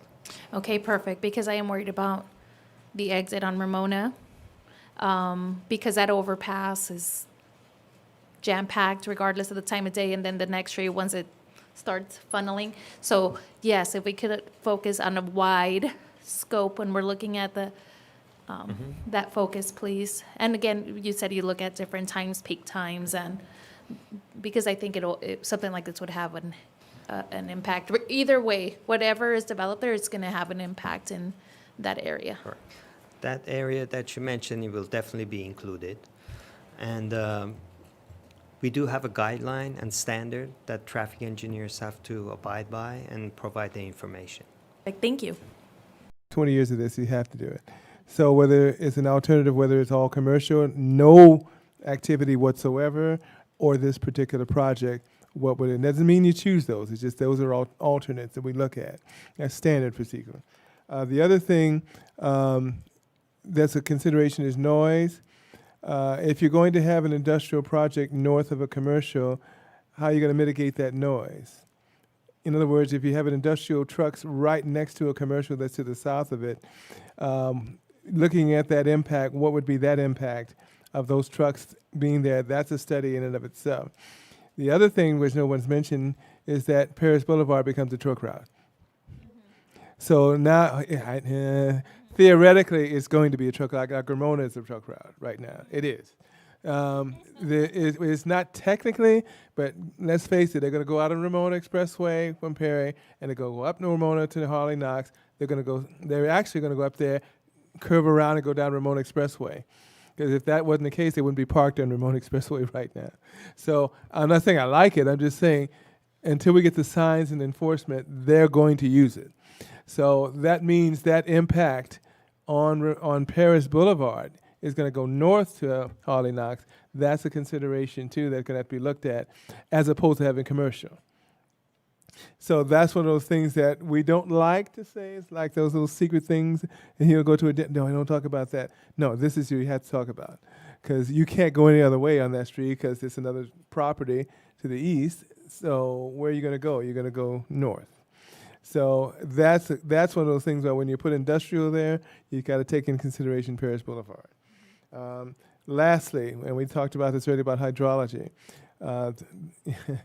This is an issue. This was an issue, and I won't repeat that other project that I have a problem with. But on this particular, actually, we're talking about a channel or something. We're going to move the water pipes or have pipes. Maybe the engineer, who's an expert that can explain some of that briefly, how they're going to do that, because you're going to drive into the lot from Ramona Expressway. So what you're referring to, Chair Hammond, is the master drainage plan facility, which is in our Paris Valley Commerce Center. It's called Line E. Right. And it has an alignment, conceptual. However, working with the developer, we're trying to see the best way we can actually achieve that so we can convey the runoff to where it's supposed to go, which is a basin and ultimately Paris Valley Channel. So we're working with the developer to realign it and have it kind of like crossing in the middle of the, if you will, the property, so that, and then we kind of have some constraints that we have to work with also. So the channel won't be along Ramona Expressway. It'll be moved northerly to convey the runoff. And it will be an underground facility. Okay. So that's a study in terms of consideration of detention basins, where that water would drain off there, or, if you're going to take come to Ramona Expressway, that would have to be looked at. Yeah. Because now you're talking about commercial going in there, going over that particular area, and now we're moving that's part of hydrology, movement of water, things of that nature. So that's pretty much it. I think all the other issues aesthetics, we won't even start that. We'll be an hour. Yeah. But that I think we have a basic understanding of what to look for. I think you know. Primary reason for this is adding industrial where it was commercial. That's that's why you have to do this, because you have to look at the study to see how that's going to impact. So to see, that's pretty obvious. You're changing a specific plan. We normally don't like to do that, but obviously that's one of those things. And we'll look at alternates as well. And then whatever's proposed, we'll take a look at. But those are just some of the basic minimum areas that we're looking at, and we'll see how that goes. Showed us pictures. You shouldn't show us that. Don't show us architectural drawings, because we start wanting to ask questions. And fortunately, he's not here. He would definitely be asking. But anyway, thank you, Matt. And, I'm here. Oh, and They thank know you. how we feel about architecture Yeah. and our standards. Oh, yeah. Anyway, thank you. Unless there's any other questions, I think that's it for the scope. We not have any. I'm on the line. Oh, I'm sorry. Yeah, this is Mike Nagar. Hi, Chairman Hammond. Okay, there you are. Respect. Yeah. Can everybody hear me okay? Yeah. Yeah, thank you very much. I know it's a scoping session, so I won't get too far afoot, but I just wanted everybody to know I heard all their comments, and we'll make sure we'll address them. I do want to take a moment to just take note that I know this commission has really upped their game as it relates to industrial development and retail, and we are committed to building all or part or all of the retail on Ramona Expressway concurrent with the industrial. So they'll go together. We're planning to do a large portion of that retail as incubator space as well. And we already have LOIs for a bakery, barbecue restaurant, and coffee house. So those are going very well, and we're excited about it. We won't bring up architecture, as you said. We hope to come back to you folks for a workshop or 221s. Since we are going to build this, it's something we're going to want to nail down by the time we get to public hearing. So I look forward to meeting with you. We are going to complete Line E to its terminus at the detention basin that is east of Redlands, part of the master drainage. And that should take care of a lot of the drainage problems that you're talking about. That's a very, very large conveyance of 32 feet, and we're going to go ahead and put it underground. From a traffic point of view, you mentioned we're well aware of it, and we've been instructed to ensure in whatever way that all traffic for trucks goes to Perry, and then from Perry to Redlands, and then north to Harley Knox. So we'll do everything we can to make sure Paris Boulevard and certainly Ramona are not used. I heard the question regarding solar. Commissioner, we'll look into that. I believe we're still prohibited by the airport conditions, but definitely look into that and any other energy saving measures. So that's all I wanted to say. And again, I want to compliment this commission for upping their game, and we'll certainly, we'll certainly meet you there. Well, thank you very much. I thought you were avoiding us. That's why you came on Zoom. No, I would have been there. You know what? Unfortunately, I tore a muscle in my calf, and so we'll let you off. It's yeah, convalescing. Otherwise, I would have been there. right, But it's close to my bedtime too. No problem. Yeah. I think unless there's any questions, I don't think we have any more questions whatsoever. Okay. Scoping meeting, we don't need just public comment. Mr. Chair, if I may, you would have to open the public hearing. That's Yes. what I was saying. No more questions. Okay. At this time, we open it up for public comment. And I don't see anyone in the audience. If there's anyone on Zoom, No, can just sir, state your Commissioner name. Hammond. No, sir, Chair Hammond. Oh, okay. No one on Zoom? No one out there? Okay. Okay, we close that public hearing. Actually, it's not a hearing, so the scoping session. We close the public session, and there's no real reason for discussion. So, thank you very much. And that should be it.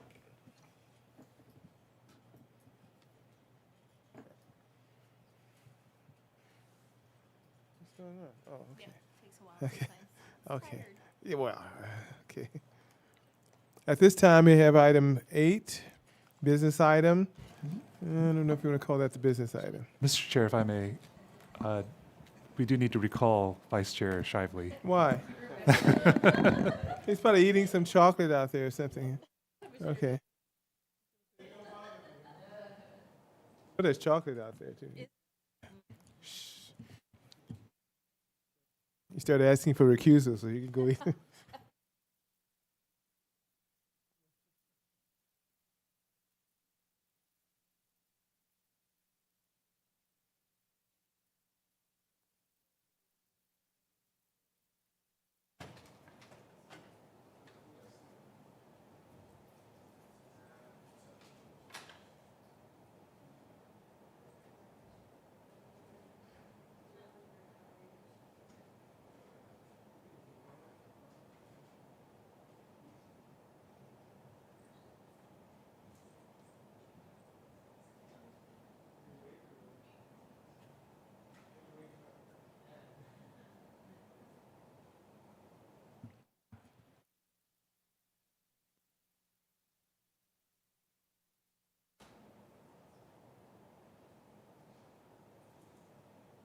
You see chocolate on his face, you know what he was doing. Right?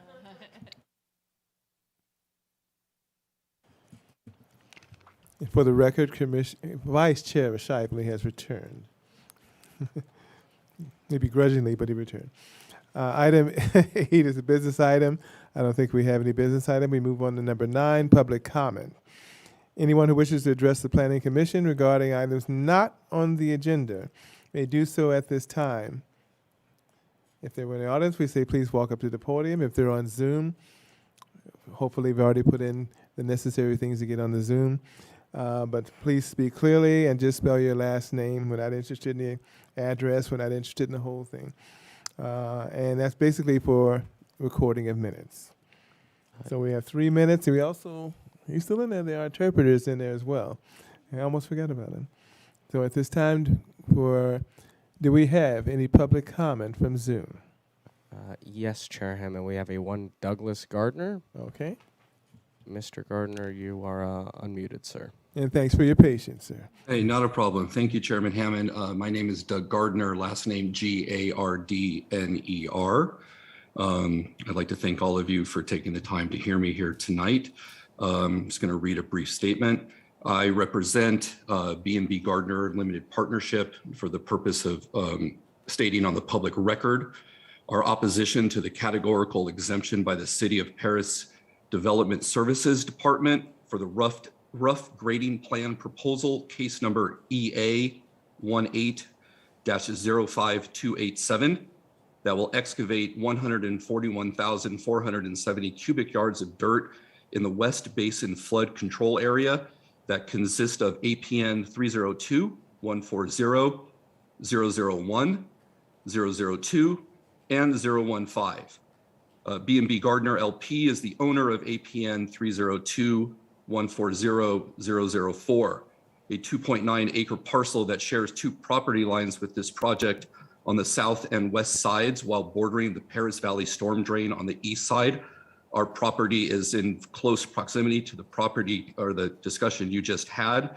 We are at Redlands and Perry Street in that 20 acre parcel.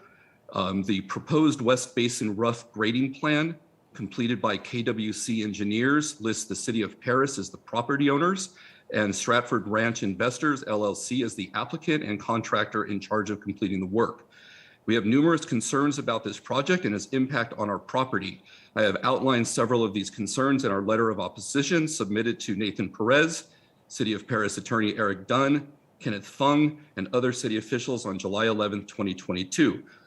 We do not understand why this project is not subject to the same public scrutiny that other projects, such as the projects being discussed this evening.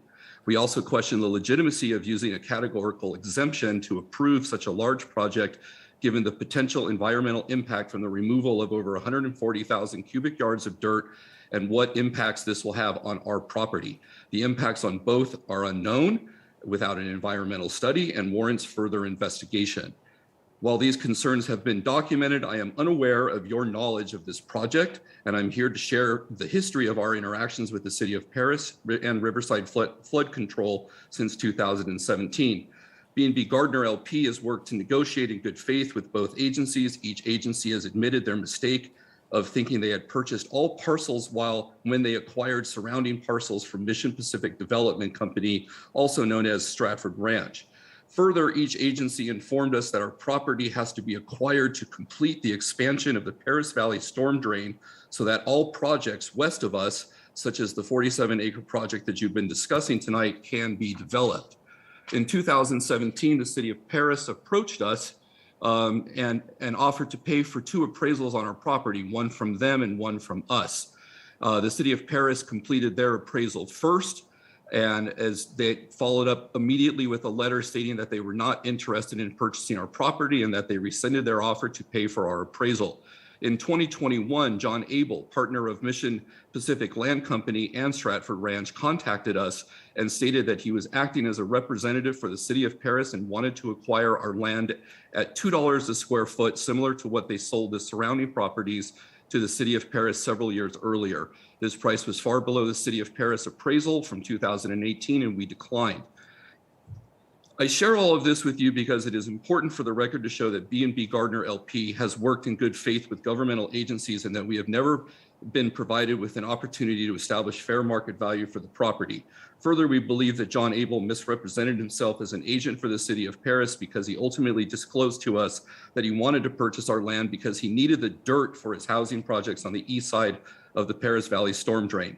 The facts illustrate the exact opposite is true. The historical events described have been further magnified by the attempt to push through the categorical exemption for the West Basin grading plan by the Development Services Department of the City of Paris for this project, thus creating potential harmful and unknown damages to our parcel's development viability and its value without any consideration by the City of Paris.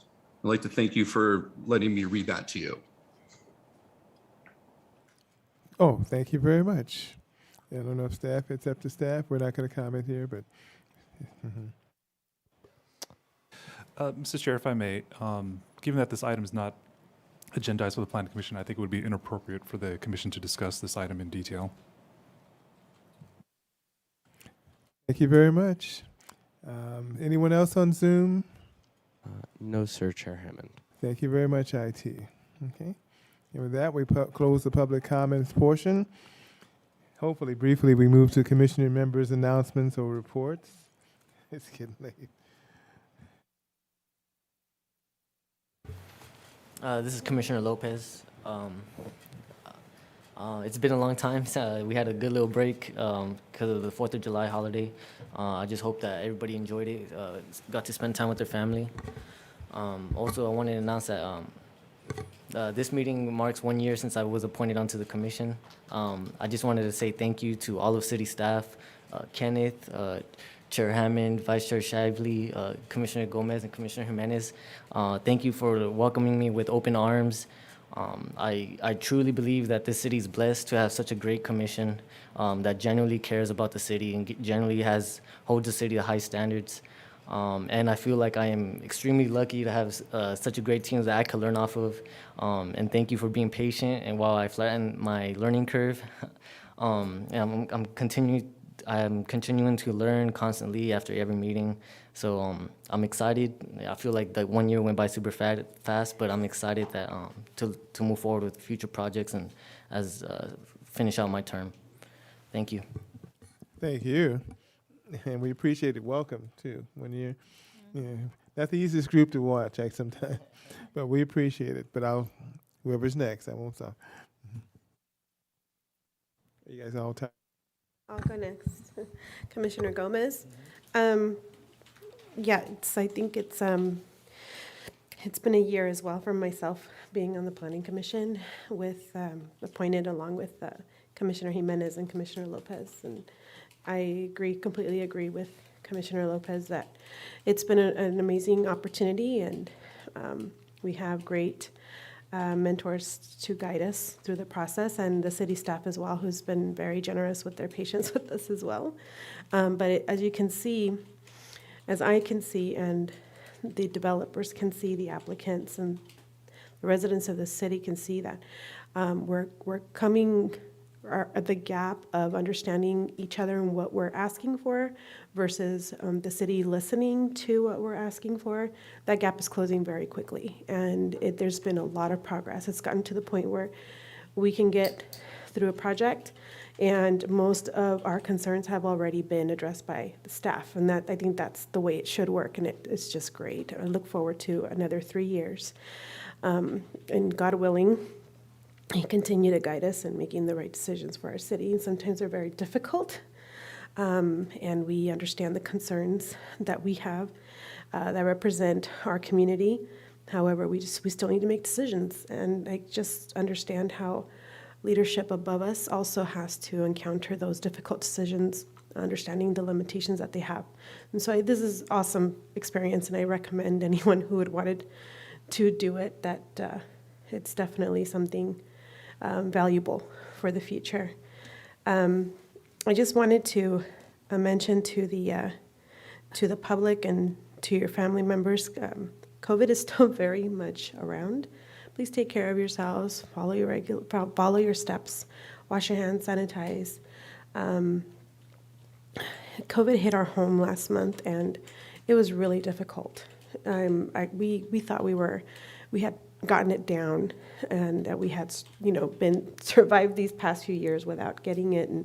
But when it came, it was very hard, and it, thank God we were vaxxed and boosted. But for those, I can feel the concern for other families who go through it as well. So definitely, the numbers are rising again, and take your measures. Just be safe, be healthy, and take care of each other.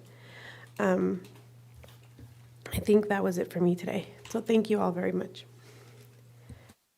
Thank you. Just very quickly, I hope everybody's been having a wonderful summer. I know some of the kids are doing a lot of the back-to-school shopping, getting ready to go back. I know my daughters have band camp next week. So to me, it's kind of like the end of my vacation because it's back to driving them around. Just want to say we are going through a heat wave. Stay cool. I know our city has a lot of locations to keep cool. So if you need to find that information, it should be on our website. Just stay healthy. Enjoy the last couple days of summer before routines kick back up. I know for some people they don't. I'm just lucky where I get to have a break. But, with going back to school and all, it kind of does. You feel the difference when you're out on the streets and you see less kids during the day. And so hope everybody's having a great summer. And I missed you guys. And I can't believe if this is the end of year 1 for both of you, this is the end of year 3 for me. Yeah. Wow. Feels like I've known you longer than just a year. And I say it as a good thing. I really appreciate you all and everything you bring to the table and everything I've learned from you all. Thank you. And thank you, Vice Chair. All of you had great comments, and want to thank you for the opportunity to be a leader for you all, since it's your first and third years. And thanks for Hammond for being a leader for myself as well. But I just want to let you know that just in case you don't know, that WSS Shoe Store is open. It's been open for a week or two. So I do look forward to getting back to school so I can get some work done. So my daughter's been hounding me to travel around here and there, but that's not been happening. But it'll be nice for her to get back to school and get back into the routine as well. Yeah, I'm going to defer because we have a new person on board. Enough to say it's good to be back. It's been, a month? Yeah, and then we come back in summer and wow. This is kind of typical of planning commission. So I told you we'll get out before 10. You're lucky. But we are very detailed. I'm very proud of this group for the short time. This is my 20th year. So trust me, it ain't easy. It ain't easy. I'm just here to tell you. Just thank God I was able to make it, but it is not easy. But it's worth it. See the progress in the city. And if you saw the city 20 years ago, you wouldn't even think this was Parish. Nothing north of Nuevo. So we've come a long way. And we've got Sylvia here, which I'll beat up on later because I've known her for years. Years and years. And so she knows me. I got to watch it. I know about you. But anyway, I'll stop and say, just like it, be safe and stay cool. And we're going to go to Director of Development Services reports and his new employee. Yes. Good evening, Chairman Hammond and members of the Planning Commission.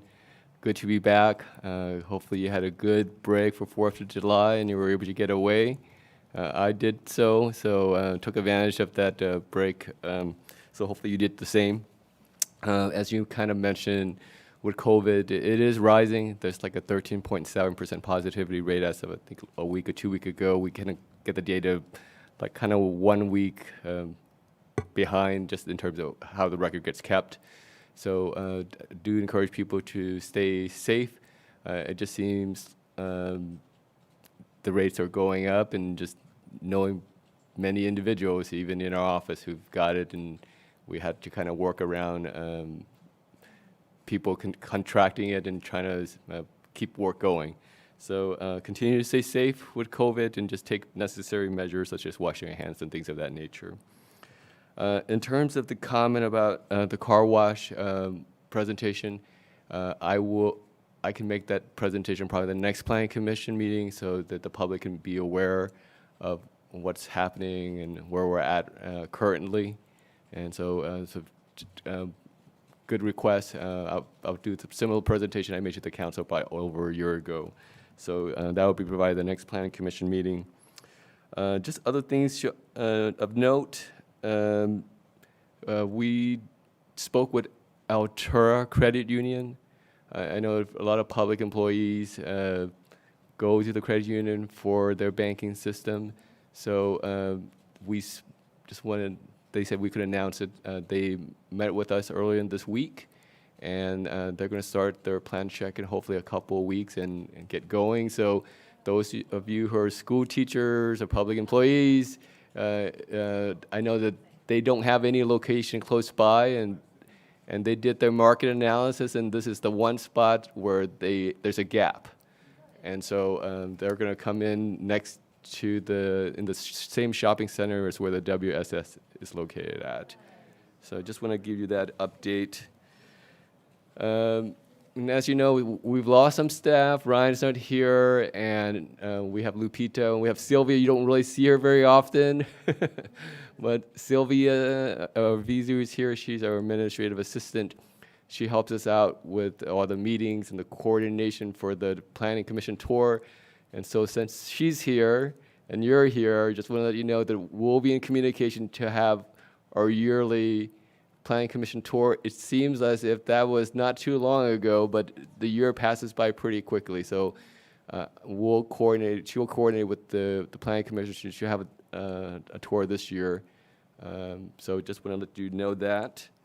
In addition, as I mentioned, as we lose some staff, we're gaining some staff. As people have kind of either moved on or retired, and I need help, our city manager needs help, and we're getting reinforcement. So my first introduction will be our new planning manager, and then I'll give a quick introduction to our assistant city manager. And as I introduce them, they're going to just give you some introduction by themselves, but we'll start one after the other. So I just want to give you kind of the sequence of how that's going to happen. So my first introduction is Patricia Brennis. She's our new planning manager. So she will be taking over the planning department. She comes with a vast amount of experience. She's been in planning for 2 decades, a little over 2 decades. Most of her experience is the city of Riverside, so she understands this region. She's been a principal planner for the last 5 or 6 years. She's also was briefly in the city of Redlands as a principal planner. So she brings a vast array of experience and expertise, and hopefully that will really help us. And I've known Patricia for almost 2 decades too. So we started our career a long time ago, and Anyway. I was just going to say, yes, we started young. Yeah, it's very young. Come on, Kenneth, work with me. I was a genius. I graduated when college when I was 5 years old. So Patricia will give her a brief introduction, then I'll go to the Assistant City Manager introduction. I can't tell you how excited I am to be part of Team Paris, and I look so forward to working with each and every one of you. What a first night, right? It was great. It was great. You guys did great. I'm very impressed. This will be her first and last night. Yeah. Sign on for 2 After years. 9 o'clock, she shuts down. My dinner is waiting for me at home, so that works out. Welcome aboard. You know, we'll get you in as we go along. But the only reason we're not talking more was this late at night. But thank you for being patient tonight. I don't think he told you what you're getting into, but you're starting to see. This guy is hard. He's been, and I was surprised 'cause I kept bugging him about, you have a planning manager. This guy's got too many hats on here. Marijuana, sorry, he doesn't like that one. But he takes off one to still have two, right? But we appreciate him. I mean, you're not going anywhere, so don't think you're getting away from us. But we appreciate him. His demeanor, his attitudes, professionalism, but it's just warmth. We just talked to him. I called him on the phone. That's Dwayne again. But I know I drive him crazy. He's not going to say it. He's too nice. But at least we appreciate him, and we'll appreciate. Hopefully, he'll still be coming to some meetings. But thanks for welcome aboard. We will really welcome him aboard. And Riverside is nice. We got 400,000 people now, but Paris is better. Think I'm not going to say that on record? Yeah. Yeah, we're better because we fight harder. We don't have as many people, but we fight hard, and we really love our city. And we're very informal, as you can see. We'll drive them crazy, and then we'll laugh later. But we appreciate it. Thank you. Second person. Okay, my next introduction is Wendell Bugatai. Hopefully I pronounced that name correctly. Wendell comes as prior with the County of Riverside under the Karen Spiegel's office. He brings, again, over 2 decades of experience. Like me, he was a child genius at 5, and he's 25 now. Wendell has a vast array of experience. He understands planning. He understands the political aspects. He's very experienced understanding all the legislation that's in place, that are in place or will be in place. He understands all the different financing and all the different programs that are obscure, and he's bringing that to our attention, which will hopefully help us do economic development and also just find ways to finance infrastructure improvements.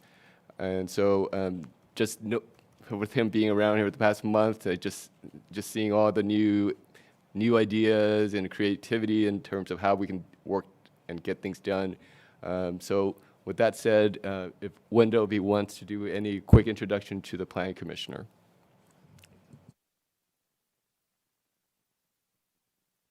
This thing on? Thank you, Chairman, members of the Commission. Wendell Bugtai, Assistant City Manager. It's a pleasure to be here. I can't believe it's already been 4 weeks since I started. It's been a long 4 weeks, but a very interesting and good steep learning curve 4 weeks. So I'm really excited to work with the Commission at any capacity, obviously with the development team here. They're amazing, so just glad to be here. So thank you for having me. Thank you very much. We're glad to have you. Yes. Okay. Mm-hmm. That's a 2-year commitment, right, in writing, right? Okay.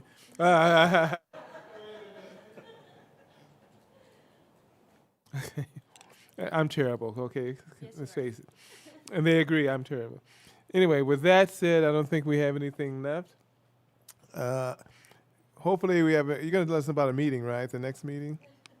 Yeah, we're going to have the next meeting, the second meeting in August. We're working through a few projects that are just not quite ready, but as you know, we have quite a few ad hoc meetings, and so those project guys has to kind of work through its process. So, but we won't have a meeting, first meeting in August. We'll have a meeting, a second meeting in August. Okay.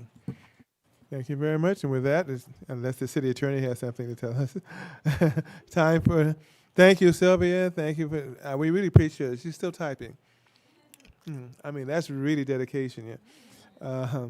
But at this time, we would ask for adjournment, and with adjournment, you can just pick names. We don't even have to say names. We all agree to adjournment, unless somebody wants to sleep here all night, right? No. And with that, thank you very much. Thank you, John. We beat you up a little bit, not too much tonight, right?